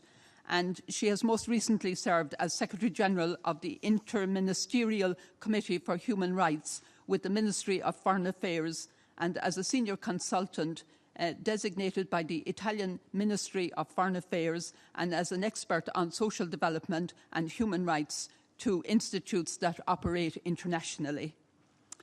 Daniela has worked for 10 years for the UN as a professional officer in social development and human rights, travelling around the world on behalf of the UN and also a speaker at international conventions. With that, I will ask Daniela to address us. Thank you, Daniela. Well, good morning. I would like to thank you, Winfred, for your introduction, and I would like to thank colleagues that I see around, and as well as many ladies and many gentlemen. We're all ladies and gentlemen, as long as we behave. So I would like to say that the human rights approach is fundamental. I mean, I have a strong background in human rights. I also have to say that if we develop strong social policy frameworks at national level, strong social policy frameworks at national level, then rights, whatever rights we're going to talk about, are going to be implemented. So for rights to be implemented, and this is what we do here in New York, is fundamental that we all together develop strong policies. And I believe that the efforts and the endeavors of this NGO committee in support of the Commission for Social Development is here to develop together policies and norms to strengthen the three dimensions: social, economic, as well as environmental, as the counselor from China, Yao, said, within the three UN pillars: peace and security, human rights, and development. And if we use all of these tools we have, harmonizing them and integrating them, then definitely we cannot fail in having strong social protection and strong social protection floors. And if I think of floors, allow me to share with you 3 I's. This is going to be my motto for the next few years. I like inequalities. to be reduced. I wanted to see if you were paying attention. You were. I like inclusion. But the third eye is the one that sees all of us engaged. UN, well, member states, UN, and the civil society, from NGOs, academia, trade unions, the private sector, and more. Impact. This is my third eye. Impact. So I believe this is what we are here to do today. To brainstorm, to have an impact in the way we implement the Copenhagen core themes of 1995. Ambassador Samovia said that there was a love affair his wife was not prepared to. Well, at that time when you married and you started working here back in 1968, you and your wife did not know that you are going to give birth to a beautiful kid called the Copenhagen Summit on Social Development in 1995. It took you a few years, but what came out of this love relationship still proves to be grown now as an adult, who is still extremely relevant to the work we are doing here today and discuss about social protection and social protection floors. And the child you had at that time has another child now, a new one, born in 2015. So you're a grandfather now. And it's called the 2030 Agenda. And they plan to have a big family, 17 kids, called goals. So we have to be ready here to organize ourselves in such a way that this big family that is planning to have 169 nephews and grandkids. So it seems but this is actually what's happening. We have to prepare the path based on the past experiences in the present time for the future generations I just mentioned, and there are going to be a lot.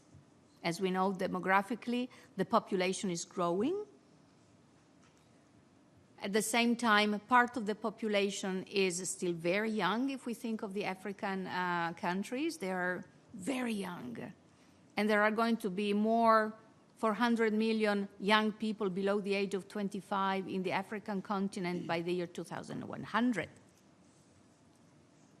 And one part of the world, another part of the world, is becoming wiser, older.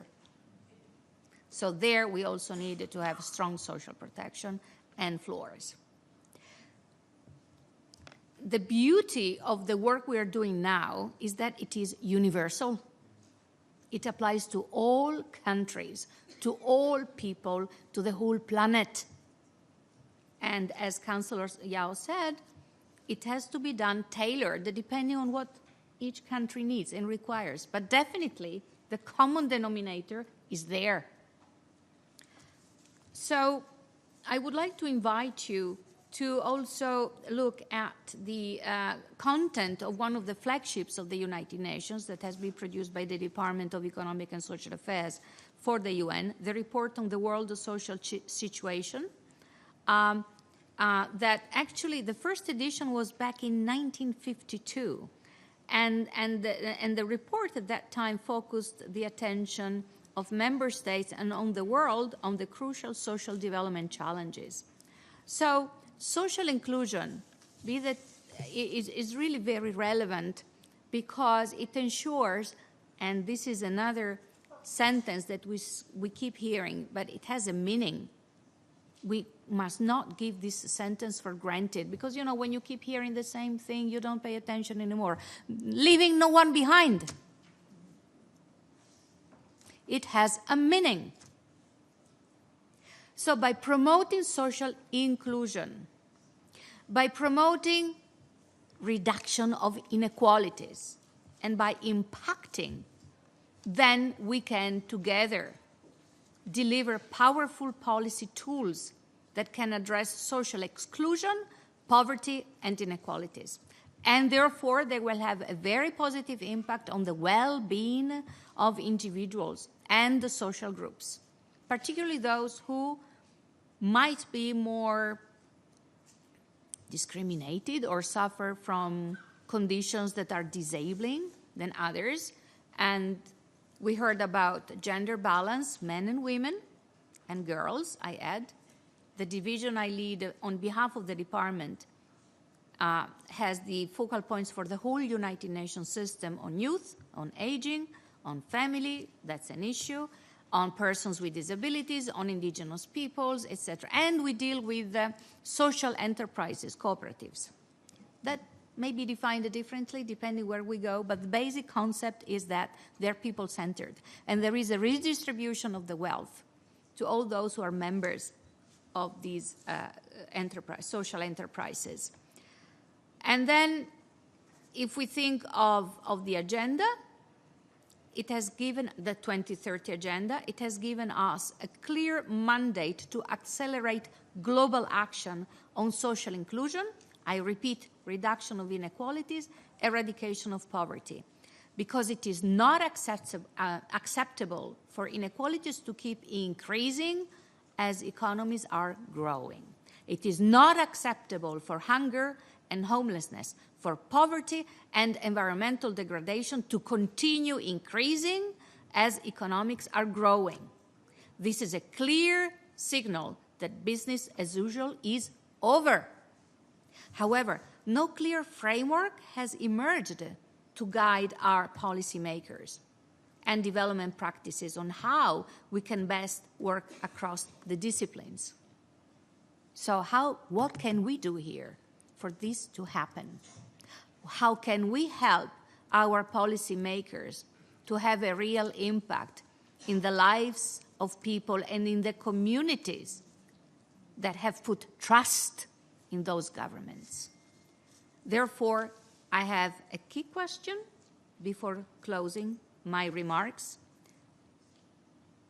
The key question for the international community at the moment is, what will integrate policy making looking like?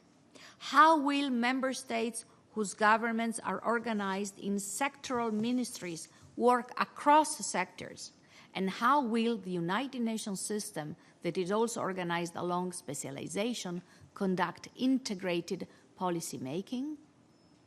The SG of the United Nations is putting together a scheme, a report to revitalize the United Nations. It's a very ambitious report. It outlines the changes needed to strengthen the UN in support of our member states. Social policy can assist people to be better equipped to cope with societal changes while safeguarding those who are negatively affected. Social policy is about people, is about the planet, is about the prosperity. So civil society, whoever you are in the civil society, whatever your role is, it is so much needed here to have true partners. And you have always been, are, and will be true partners. Thank you.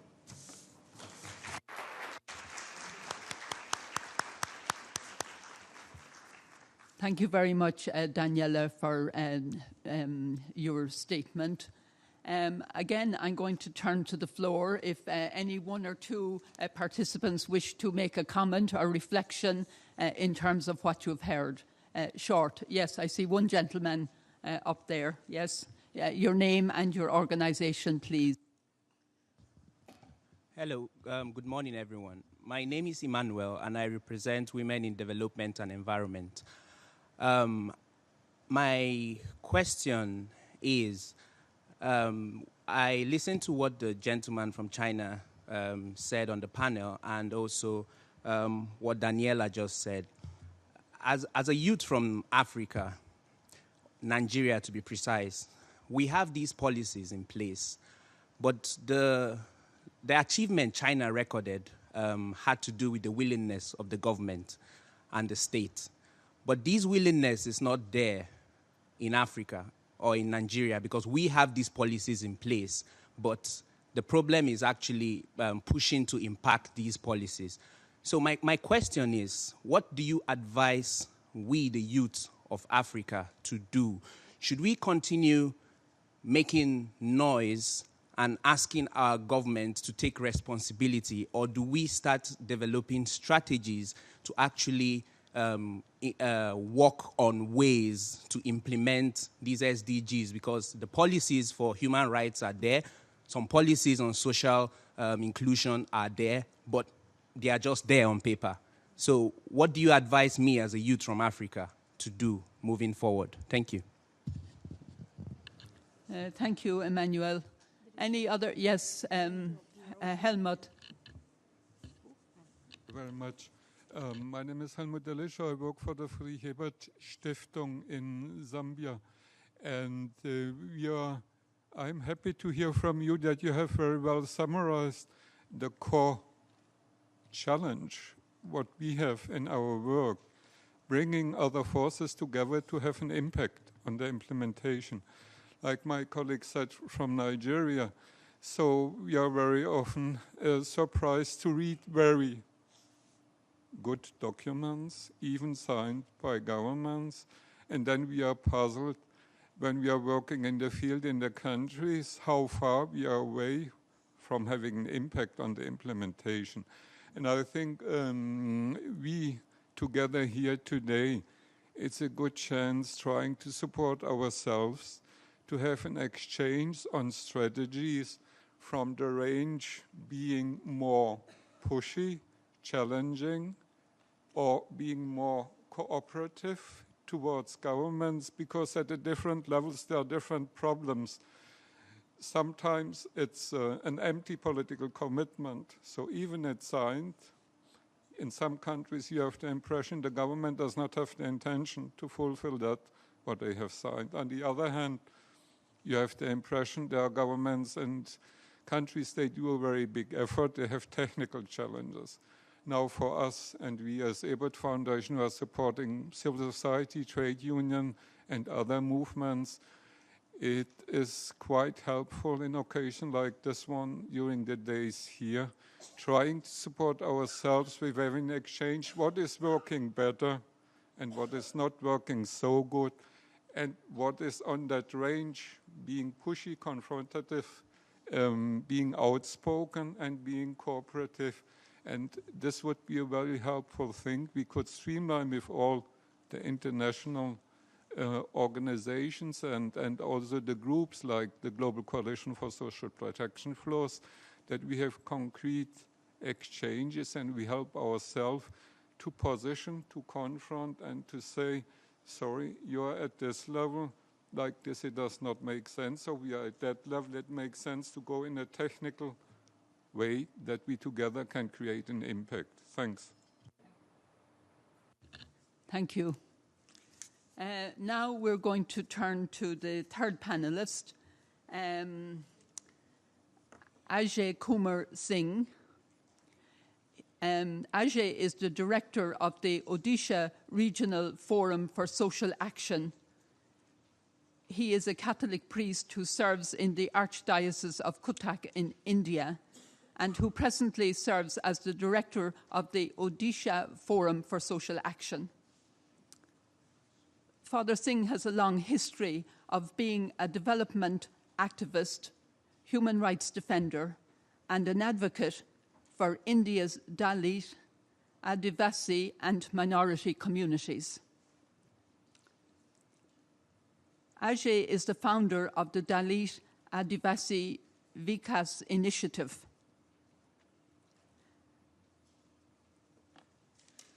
He was awarded the National Minority Rights Award by the Indian Commission for Minorities.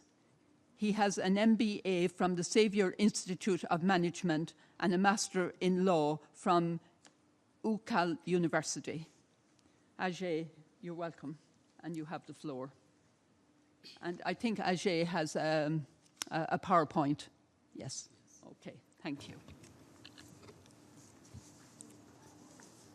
Good morning, Your Excellencies, distinguished co-panelists, ladies and gentlemen. Thank you very much for giving me this honor and opportunity to represent the indigenous, Dalit, and other religious minority groups who constitute about 40% of India's population and nearly 400 millions. I will be sharing a few strategies for eradication of poverty to achieve sustainable development for all. My presentation has 5 parts. First, the video clip that captures the critical issues of my native place falls under a few SDG goals, namely water and sanitation, health, education, transportation, energy and food security linked to extreme poverty. Second, the nature and extent of social protection measures in India. Third, the root causes of poverty. Fourth, strategies for eradication of poverty. And as a concluding remark, I could share a few emerging trends. Now we could view the video clips.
Clips that I have uploaded in the internet in 2015. This video clip is not just this 1 minute presentation I made for this one, but it is actually had been uploaded when the SDG itself was launched in 2015. Now I go to the second part of my presentation, that is the nature and extent of social protection. The nature and extent of social protection. Here, just I could show 5 parts of the slides. Health situation in India. In fact, this was presented in the Niti Aayog. Niti Aayog is has been created to undertake research and plans for development, especially mandated to facilitate SDG goals in India. That presented last month, that is on 4th of January, in a high-level committee that captures the health concerns, where it says 1 in every 2 women is anemic, and 37 out of 100 babies do not complete even 1 year. Next slide.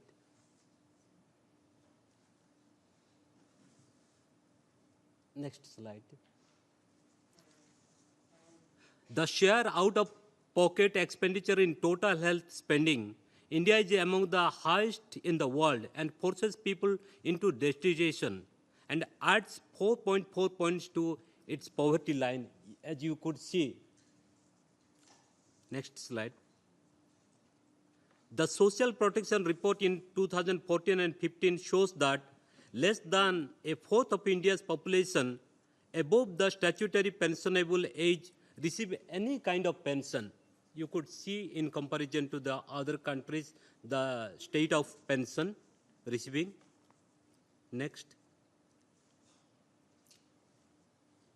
India is almost a global outlier when it comes to spending on social protection. You could see, just 1 second.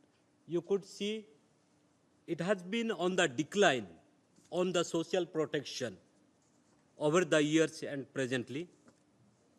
Next slide. The social sector spending as percentage of GDP over the years, it has been on the decline. But when it is government social protection also, it is on the decline. Now, third part of my presentation is the root causes of poverty. Next. Next. You could see, in fact, the UNDP Odisha Human Development Report, this is in view of the MDG that prepared in order to respond, that captures the stunning poverty ratio. Odisha poverty ratio in 1983 was 60.29. In 2000, it was reduced to 48.1. While another region, the BPL percentage one in 1983 was 80.80. Instead of decreasing, it went up and it became 87.20. Next slide. This slide shows why there was an increase instead of decrease on the poverty. Because if you see in southern Orissa, the 92% of 92.42% of Adivasis, 88.90 from the Dalit community are living below poverty line. So this shows where the poverty is linked to social groups.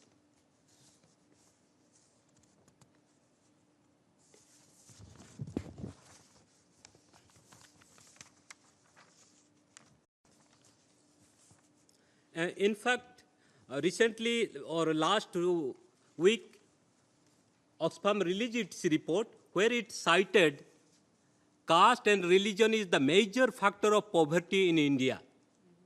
Where, according to their report, 1% of population cornering 73% of the wealth in the country. And another reason for poverty is this 1950 Presidential Order 1950 that denies Dalit of affirmative action if they convert to Christianity and Islam. And this group constitute nearly 10% of India's population. And it is quite critical to understand the intersectionality of caste, creed, class, and gender. Because in India, the caste restricts on access in multiple spheres from economic to social life. And the second important root causes is centralized governance and no accountability to the common people. And as I said, 1% of population garnered 70% of the wealth this year, while last year it was only 58%. That means the growth rate is 15% for the rich, while it is only 1% for the poor. And according to the Oxfam report, it says crony capitalism and dilution of the labor laws are keys to India's inequalities.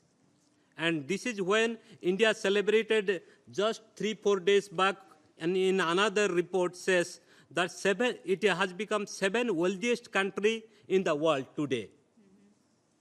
So the big question is, where is governance? Next slide. And the third important root causes of poverty, I see inappropriate use of natural resources and extracting industries.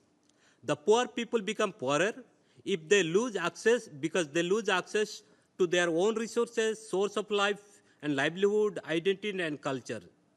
As the local at times could be also labeled as illegal occupants or encroacher or criminal in their own habitation.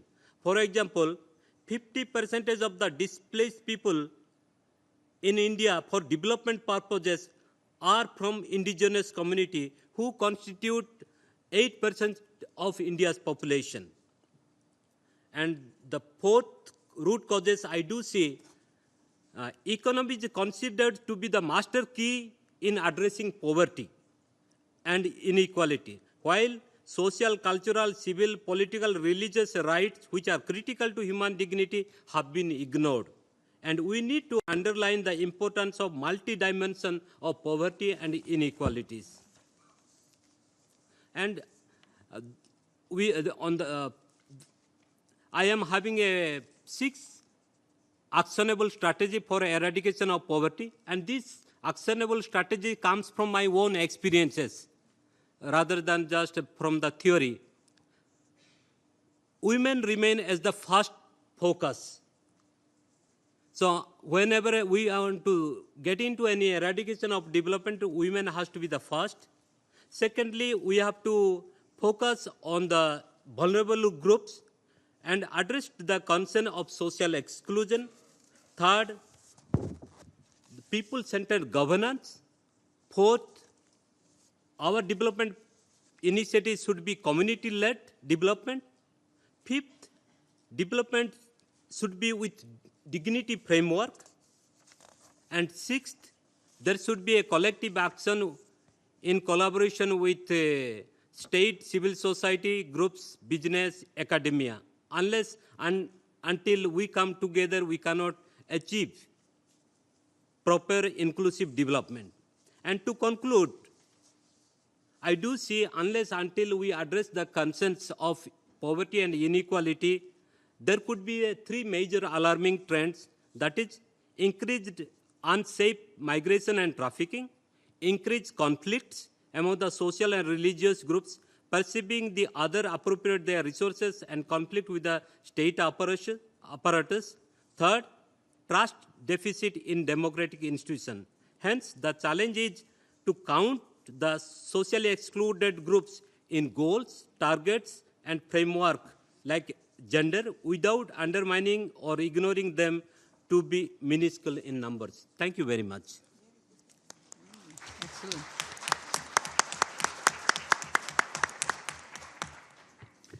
Thank you very much, Ajay. I think you presented very much a scenario of what is actually happening on the ground, and I found the introductory video to be very concrete and based in real life.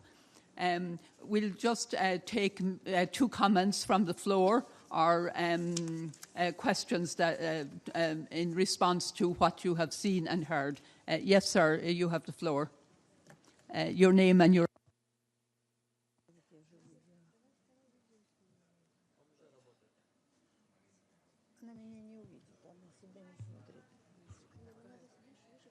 Can I go ahead? My name is Alan Kalish. I'm with Global Distribution Advocates. I want to follow up on a comment and question by my colleague from Africa. And I first want to say that it's wonderful to have the opportunity to be amongst so many dedicated and wonderful people from all over the world. And it's a blessing. I want to ask, has there been any dialogue in the United Nations community with respect to either establishment of a mediation process, arbitration process, or tribunal, where civil society persons and groups who feel they've been aggrieved with respect to their human rights can go and to place their grievance in some way before the United Nations for possible resolution? Thank you. I think I'm going to be a little gender sensitive. I see a lady here in the front row. Maybe next time you'll have an opportunity. Yes. Tangira, and I'm from the UK. Is my mic not on? Sorry. Oh, sorry. Sorry, it's Mandy, and I'm from the UK. And in the UK, we've been tackling the issues around the Dalit community and trying to get all communities, the Sikh, the Hindu community, where the caste system is really still, so ingrained, and how do we change attitudes? And so what we've started to do is actually set up a steering group, and it's a cross-party, so we've got governments coming on board, but I noticed that they're not feeding in to a global space and things like that. So I would like to know if anything's happening in India and if you're engaging with communities like England and Canada and America. Thank you. Thank you for your comment and question. With that now, I'm going to turn to our last panellist, Kerry Gibson, who is the president of EcoCentury Technologies. Kerry is the president, as I said, and is socially directed developer and distributor of LED lighting and hydrogen-fueled aviation technologies. She has been with EcoCentury Technologies since it was a startup, where she served as the vice president. In the past, Kerry has volunteered for a diverse selection of charitable organisations, such as the Williams Lake Care Home, Pacific Riding for the Disabled, New Vista Care Home, St. Paul's Hospital, UN Women, LGBTQ organisations, and the Vancouver Rape Relief and Women's Shelter. Currently, Kerry serves on the board of directors of the Canadian club Upjise, Moving Forward Family Services, and We for She. Kerry has a BA in psychology from Simon Fraser University and a degree in business management from the British Columbia Institute for Technology. Kerry, welcome. You have the floor. Thank you so much for having me here. It is such a privilege and an honor to be included in this rather unique situation, to be the voice today of the private sector. I understand there is, of course, a very tentative relationship between NGOs, civil sector, and the corporate world, and there's been a long history of some sensitivities in order to get to our next stage, and I really appreciate a lot of the comments that were made regarding the what next. And I have been listening the past few days about policy development and data collection and the measurements and all those tools that are so imperative to figure out where we are, where we stand, where the problems are, where the gaps are. And that is where the private sector can come in, because we can help with those next steps. We are able to put a business lens on philanthropic purpose, and able to organize in-kind contributions from all of those organizations, corporations, entities that can put those pieces together. I will speak to Canadian analogies because, of course, I am from Canada, and so I'll speak to what I know. We are very fortunate to live in a country that has many social protections, universal health care, universal education. All our children are very well educated. In fact, that brings us up on the gender equity list to, I believe it's 35, although if it weren't for that, unfortunately, if you had perhaps heard Justin Trudeau's address at the General Assembly, he talked about, to a great extent, how we have failed our Indigenous people, for instance. We have done a great service to that entire community for generation after generation, and I hope now we are starting to make reparations. That will take a very long time to get there, because in some communities, in fact, although generally in Canada we are quite lucky, very privileged, but in some communities in Canada we actually look like rural India. And that's inappropriate for a country such as ours, where we have the ability to provide running water and to provide hygiene and medical care. But the delivery of that service has failed. Where the private sector comes in is that we can concentrate on public-private partnerships as a way and means of engaging with NGOs who can come to the private sector, to come to work as liaison to say, this is what we need, this is what our goal would be. Do we need to feed our homeless in the downtown core? Do we need to house our homeless in the downtown core? These social protections are something that we've realized that we are paying as much to keep people on the street as it would cost to house them. It costs millions of dollars to keep someone homeless. It's only a 4% difference to give them a home. And from that, that strengthens our own economy once people return to the system and have housing, and then have lesser health needs, have lesser a burden on other resources. There was in Medicine Hat, which is in Alberta, I don't know if you're familiar, there was an amazing program where they had an ongoing issue with the winters, the terrible, frigid winters where their homeless would freeze on the streets. And what they did is they decided enough, and they built a house for everyone. Now, it took a long time to convince everyone that this indeed was their house, and this indeed was a better way to live so that they would not get sick, so that they would not die.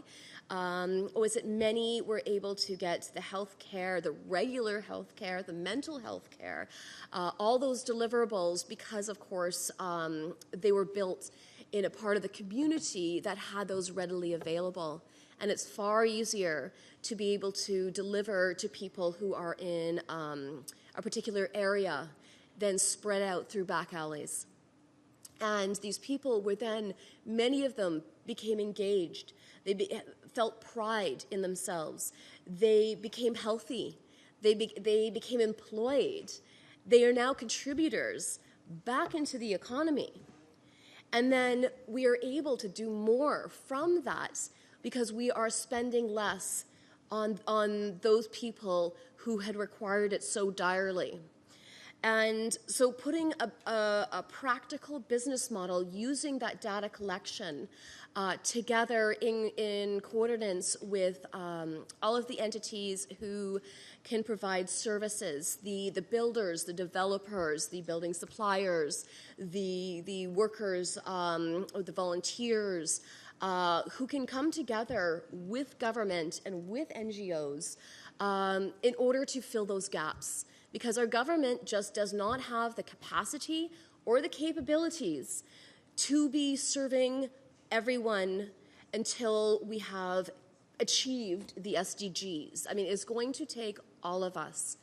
And when dealing with the private sector, I understand there is some reluctance about selling out. Nobody wants to be a corporate shill. However, there are ways to negotiate. This is business.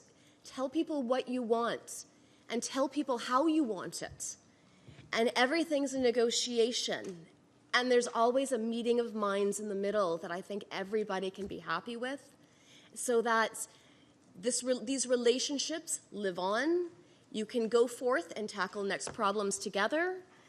And the better people feel about the contributions they're making as a company, the more often they will give you their contribution as a company. Thank you. Thank you very much, Kerry.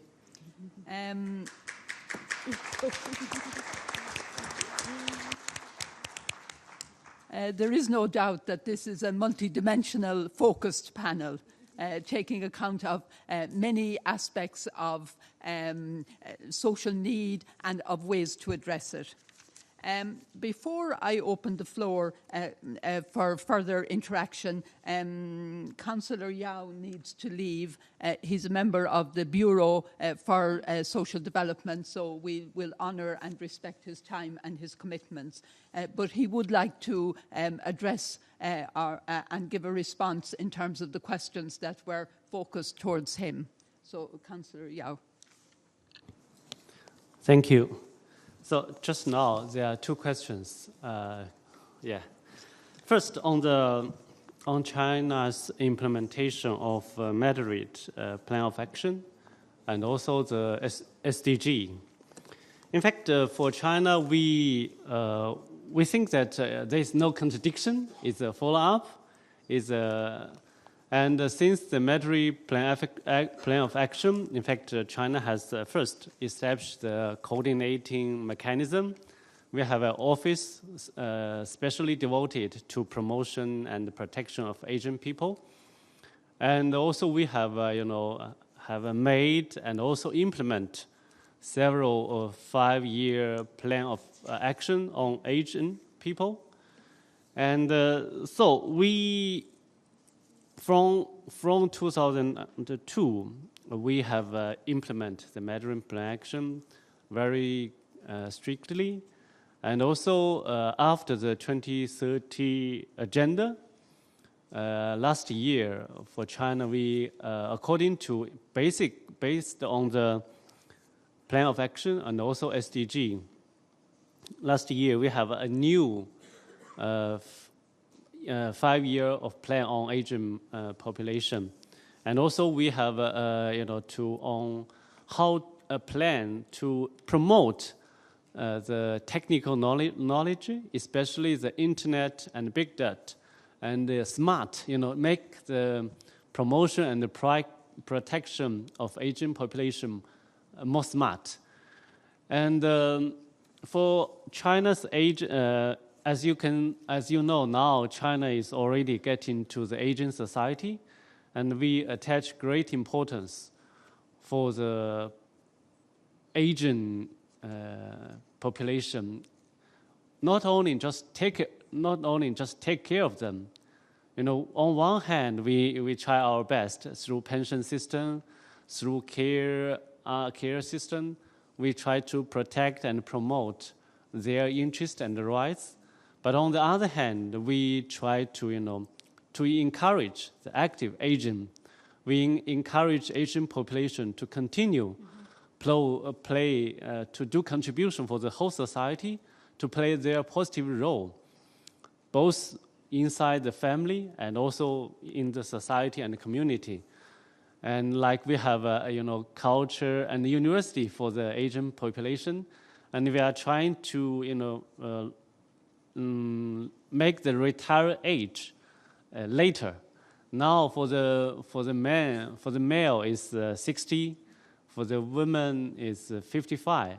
But we already taking a system gradually each year postpone a little bit. So we then in the end it will be like for the male it will 65. And for the women, will in the end also most 60 or 63 or something. But in any case, we are trying to make the working age, longer and longer, to make the old person can play their contribution, play their active role and positive role, and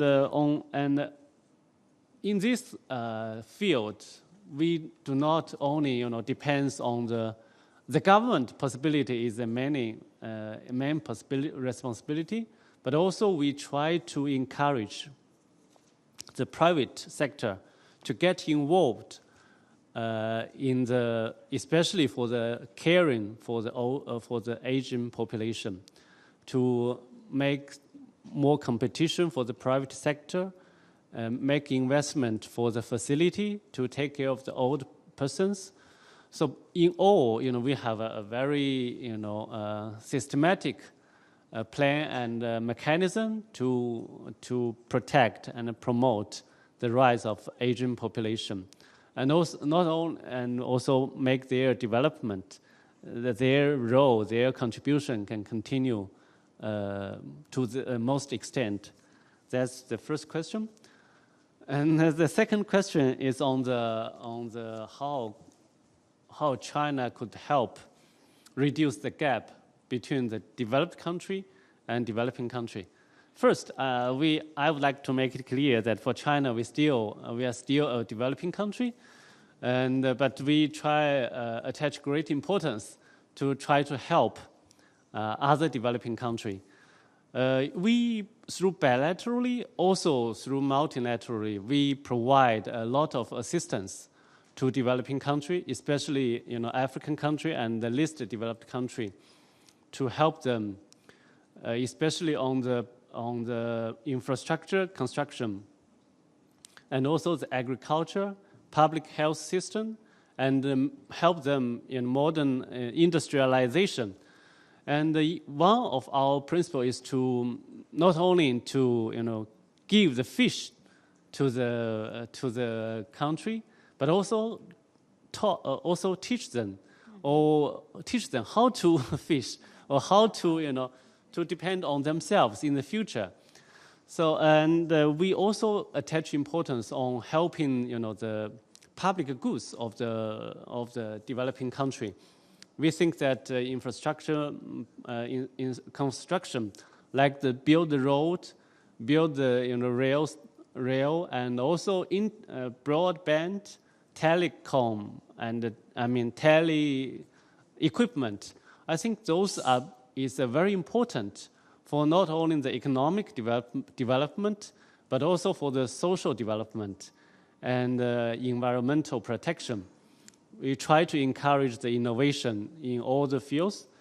And also the second, as you may know, that we have an initiative of Belt and Road Initiative. That's a very important initiative that the purpose is to also for China to help the other developing country to share our development, and also is the open development concept and also sharing development concept.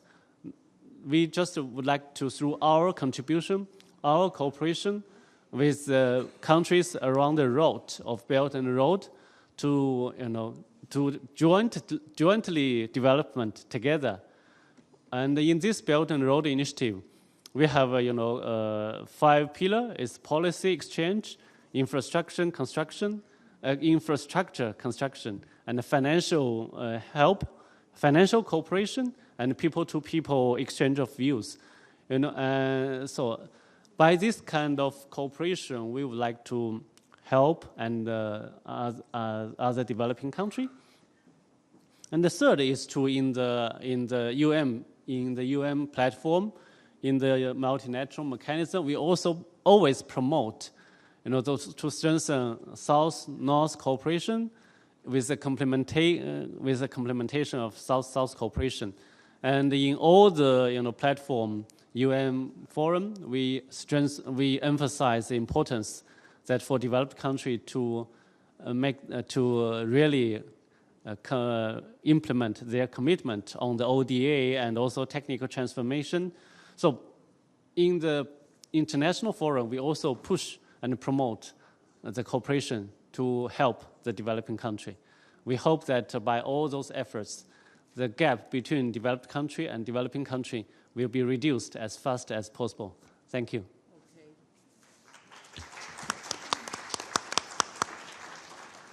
Thank you very much, Councillor Yao, and thank you for spending the morning with us. We really appreciate it. Thank you. Thank you. Now we will turn our minds back to what you heard from Kerry. I would like to hear two responses in terms of what you heard from Kerry, and then we're going to open it up. We have 20 minutes or so to open it up, maybe a bit more in terms of a dialogue, interaction, not necessarily from up here. We'll give some time to answer the questions that are here, etc. So I see the gentleman whom I cut off the last time. He wants to have his moment now. So hopefully it will address what Kerry has presented. Thank you. Yeah. Your name and your organisation, please. My name is Paul Odenibo. I am from Nigeria, and I represent Diligent Care for Creative Intelligence Development. I want to appreciate the presenters and want to observe one common thing in most countries. One is that in every country, whether developed or undeveloped, there are always poor people in the communities. However, some countries have more poor communities. And the idea here is to close the gap. And I want to ask, despite the wealth in some developed economies, the poor ones are always there. They needed help. Is it possible to introduce the first women's right, especially in the developing countries that have higher number of persons that are very poor? Because these countries have higher need for maternal issues, mortality and child mortality rate and maternal mortality rate. Maternal care rights could help these women to have the skill to have newborn or neonates that are very smart with up to 9 APGAR scores at birth. And that also mean that they individually empowered as individuals to have the skill to have very smart, healthy newborn. I want to ask, is it possible to include that? Thank you very much. Yes, good morning, and thank you everyone that represent during the panel. My name is Pura J. Kazo, Global Public Health Diplomat. I represent Haiti Cholera Research Funding Foundation. Each one of you brought a different issues, different things that we as a civil society could bring and could change the world and could implement to other countries besides our own. What I'm trying to understand, and when we fighting for poverty, we look at only the third world country, but we have also poverty in the United States. I myself, my organization is Global Public Health, Global Humanitarian, where we are facing regular American people right here in the United States in Florida that are living day by day with paycheck, from shelter to shelter, until that the government in the United States unable have facing housing right here in Florida. We are facing only other countries that we are invested as a civil society. We are not those who are American. We are not looking at our own problem right here in the United States. We also have agricultural problem that the United States need to be focused as well. We do not have to have a civil society, so we have to help other countries. The poverty is right here in the United States. I myself, we have to deal daily by daily with American, either black, either Hispanic, that have children that are born here in the United States that also need our help. What I'm asking as a global public health diplomat, also my organization is Global Humanitarian. For those who are civil society that are based in the United States, help us and focus right here in our own lane to help the American people right here. Thank you very much. Okay, thank you. You're welcome. I'm going to maybe open it up so that we hear as many voices as possible. There's no way that we here on the panel are going to be able to answer every question, but we will give the panelists an opportunity to respond to what they have heard, not necessarily in terms of the question. So anybody else wanting to take the floor? Memo, I see you. Yes, Memo. Guillermo Campuzano, Congregation of the Mission of the Vincentian Family.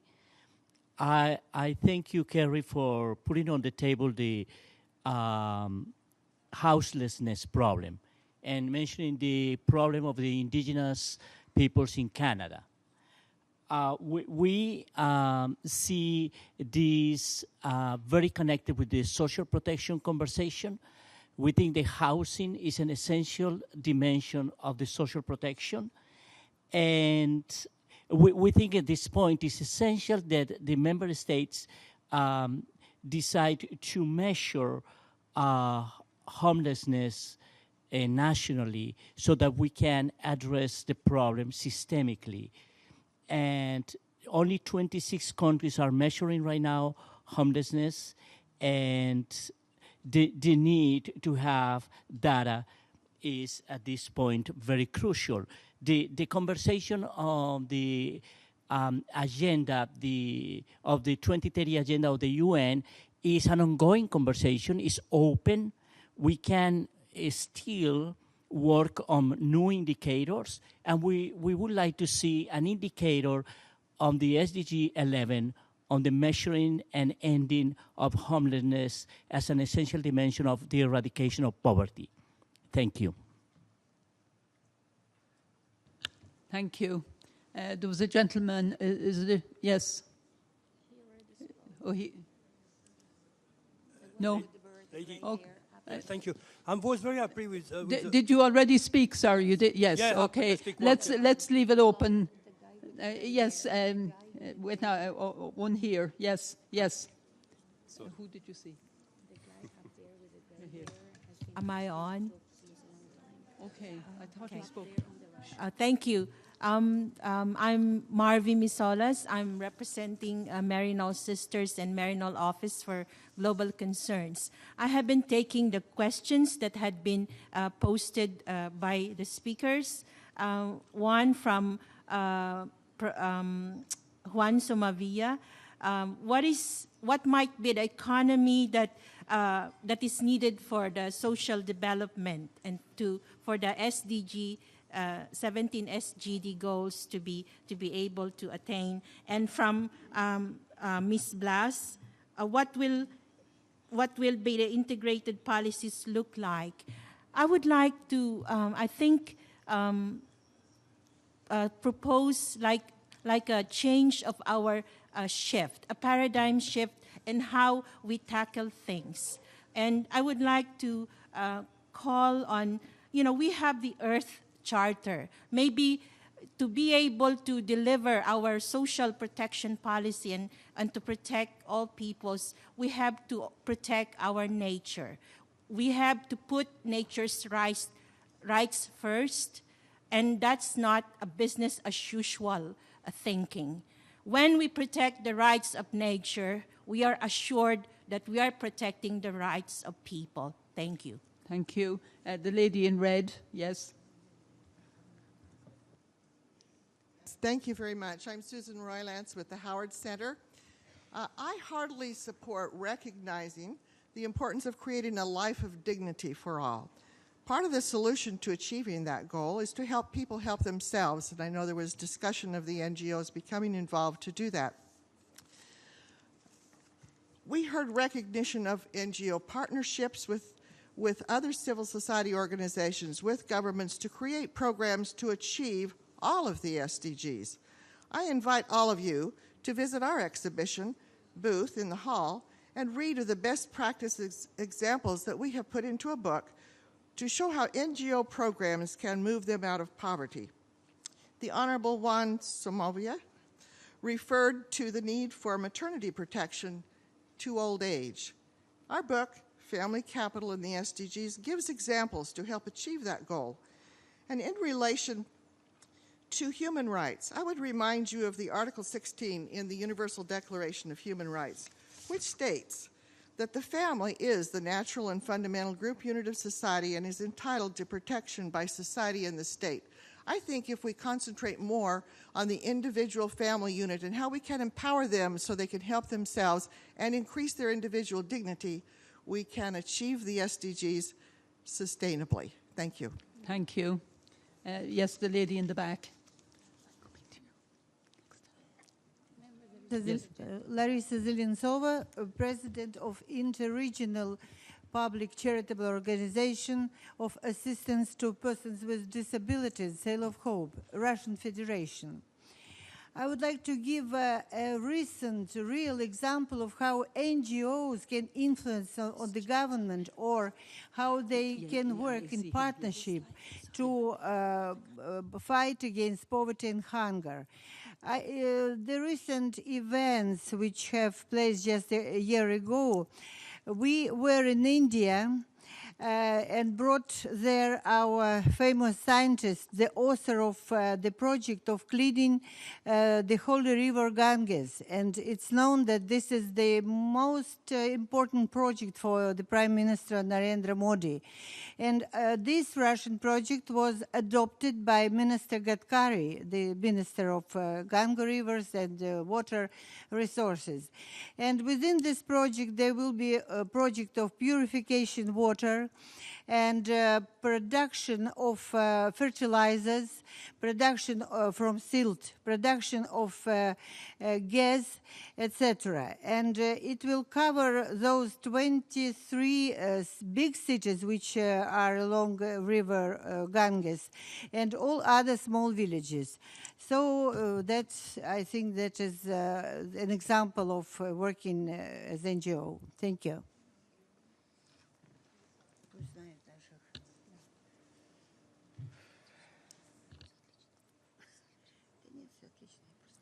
I speak? Can I speak? Okay.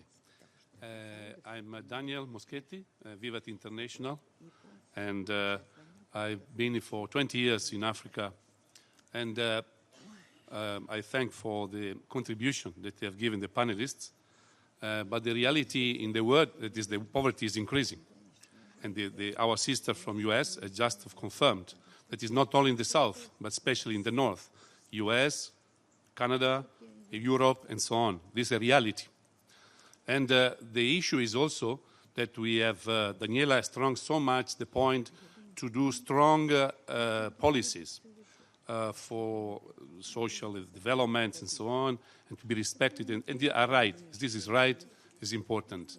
But I think we have to focus much more nowadays, since we have seen the past experiences of the last 15 years of development goals, on how to supervise what has been achieved, but specifically what are the obstacles that are not achieving.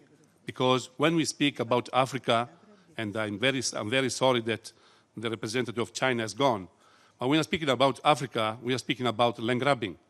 So we are entering in neoliberalism and no-colonialism that is becoming worse and worse. Becoming worse because become more poverty for the people deprived of their own millions of kilometers square, not only a few thousand. And this is one. Of course, when we speak about also weapons, the selling of weapons, we know how much is increasing. We know how much many countries in the part of the world, northern part of the world, they can have this social security because, of course, very high, because other countries cannot, and they have to have exploitations of their own resources. So this, I think, the civil society has a duty to think more on the line how to protect, and not only to policies, because policies are very easy to do it, and everybody agree, all the states. But who is going to control that these policies are done properly? The civil society is part of it, and many times we are lacking really control on the governments and multinationals, because multinational belongs also to countries, of course, and multinational, they are different, they can move everywhere, transnational, but the point is that they are destroying the world in many countries. And this I can give my personal experiences. Thank you. Thank you very much for that. Now I'm going to maybe ask the panelists to respond. I do also want to honour your lunchtime break. And I'm not sure if other people are coming into this room during the lunchtime. So we will honour the 1 o'clock. So, Daniela is going to make a first response. Thank you, Daniela. Thank you so much. Good question, starting from the last one. You highlighted something that is happening, I suppose, since you have that experience directly in Africa. So I think that this forum here and the other colleagues present here might be the right place where to start finding a solution and propose that to the table.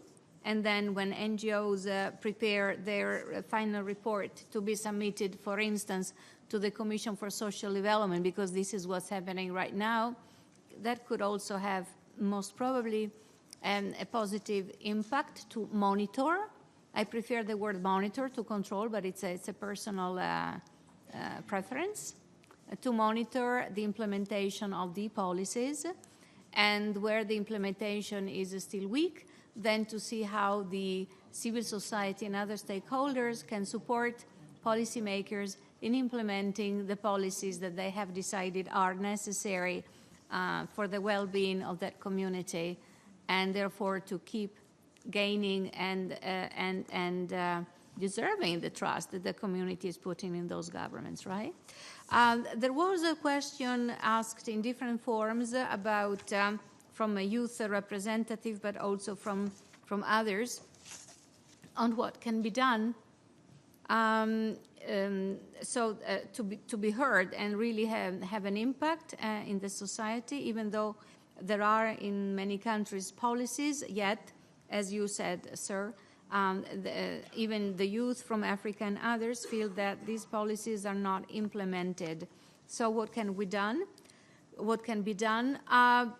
We heard about the word partnering throughout the whole morning in different ways to make sure that the social protection is there and the floors are there. So partnering with the private sector, we had a very good example of a panelist who suggested even how to do that. She said, in order to make sure that the private sector is engaged, it has to feel that it is adding value, and it needs to know what's needed, and then meet together and discuss together how we can achieve that. So this is a way of establishing partnerships. So let's, from global to local, now people say, so what can be done at local level, youth or others? Look at what policies exist in your country. Look at which ones are not implemented yet. Try to find out why they're not implemented.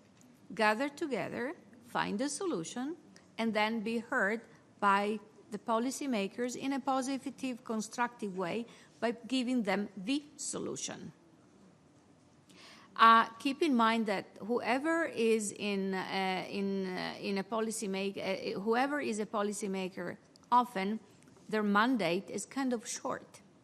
So within their short mandates, 4 or 5 years, they don't really have time, for whatever reasons, to find all the necessary solutions. So gather together, raise awareness among the groups that see that some policies that would improve their welfare, etc., are not implemented.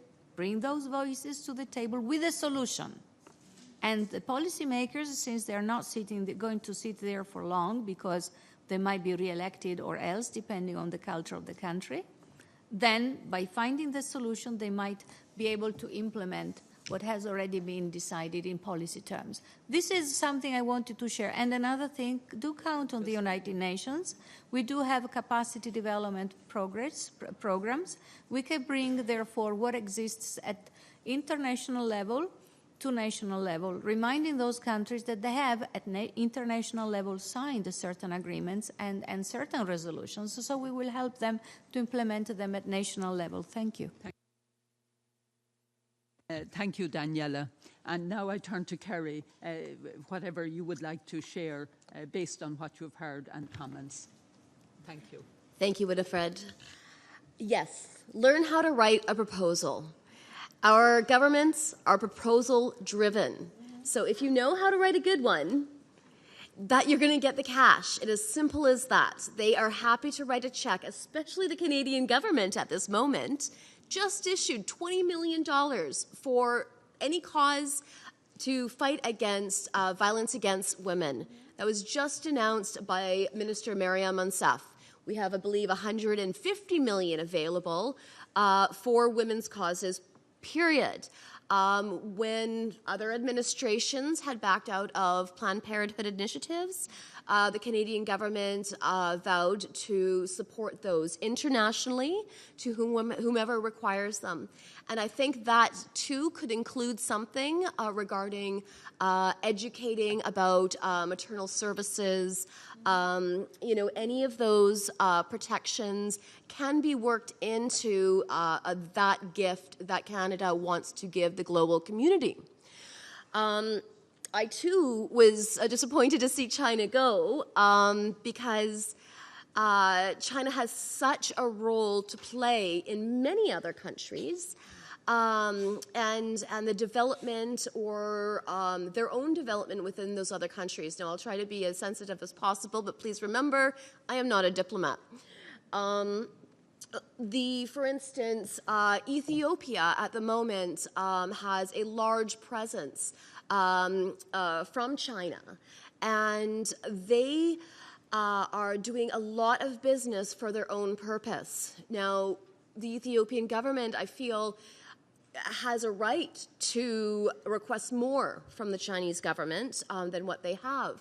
For instance, they have all of these orphanages that have are now in a position to not have external adoptions, which means you need to support all of those children in care and plan for their futures beyond their 18 years during the aging out process.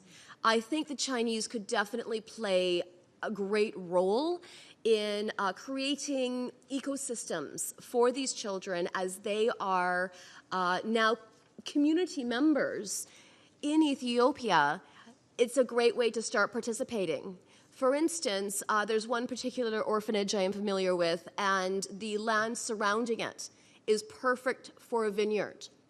Now, we could use that soil to teach those children agricultural skills, something that they can take on. We can also teach them entrepreneurial skills so that they know how to be their own boss, create their own enterprises, and be able to be self-sufficient beyond that.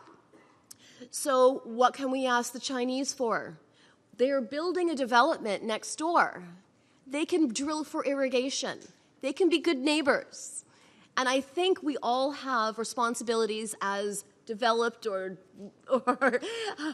as Dan said the other night, was it not developed or underdeveloped? And that doesn't really exist, yes. Higher income and lower income communities, we all have that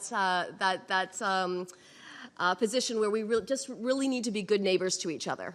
Okay, thank you very much, Kerry. And Ajay? Yes.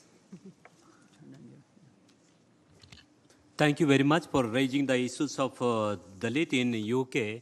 In fact, just I would like to respond to that question.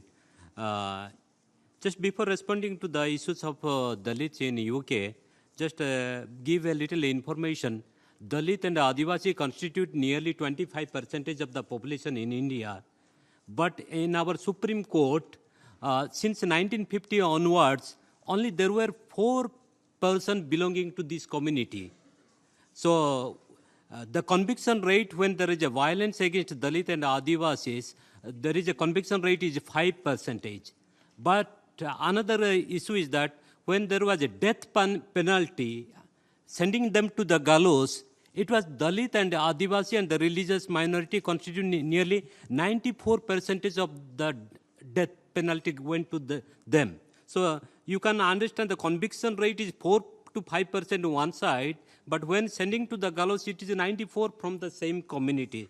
So what is important is that it is not question of integrating the Dalit into the mainstream or Adivasi or the religious minority into the mainstream, rather than, as some of you said, understanding the UDHR and the international instrument and respecting, instead of grading the social group in terms of lower and higher, inferior and superior, treat them equally. If you do not treat them equally, just it won't be just, you need to accept each other as a human being with a dignity.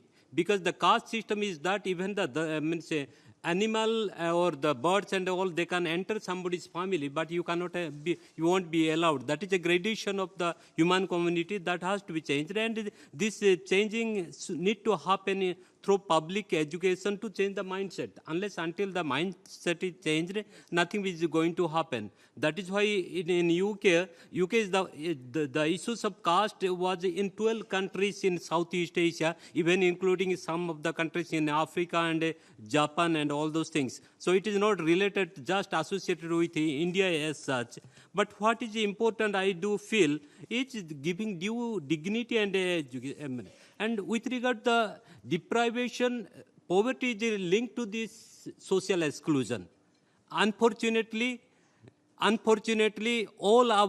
are trying to find answer to this poverty and social exclusion from the economy only. But the human being is not just economic activities.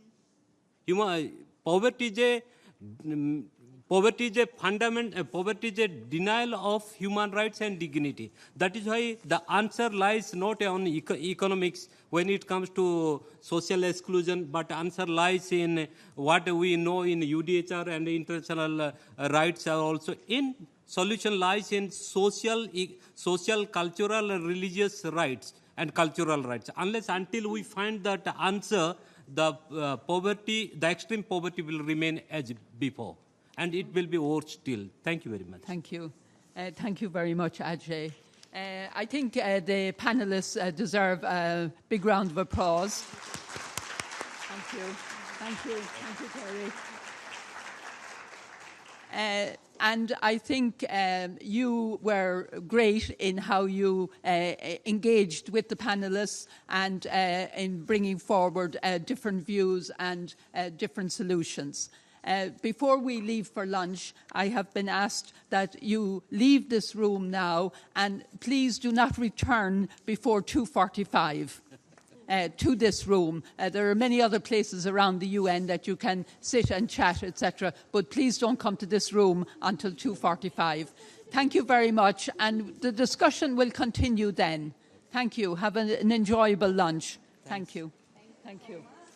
Daniela, thank you.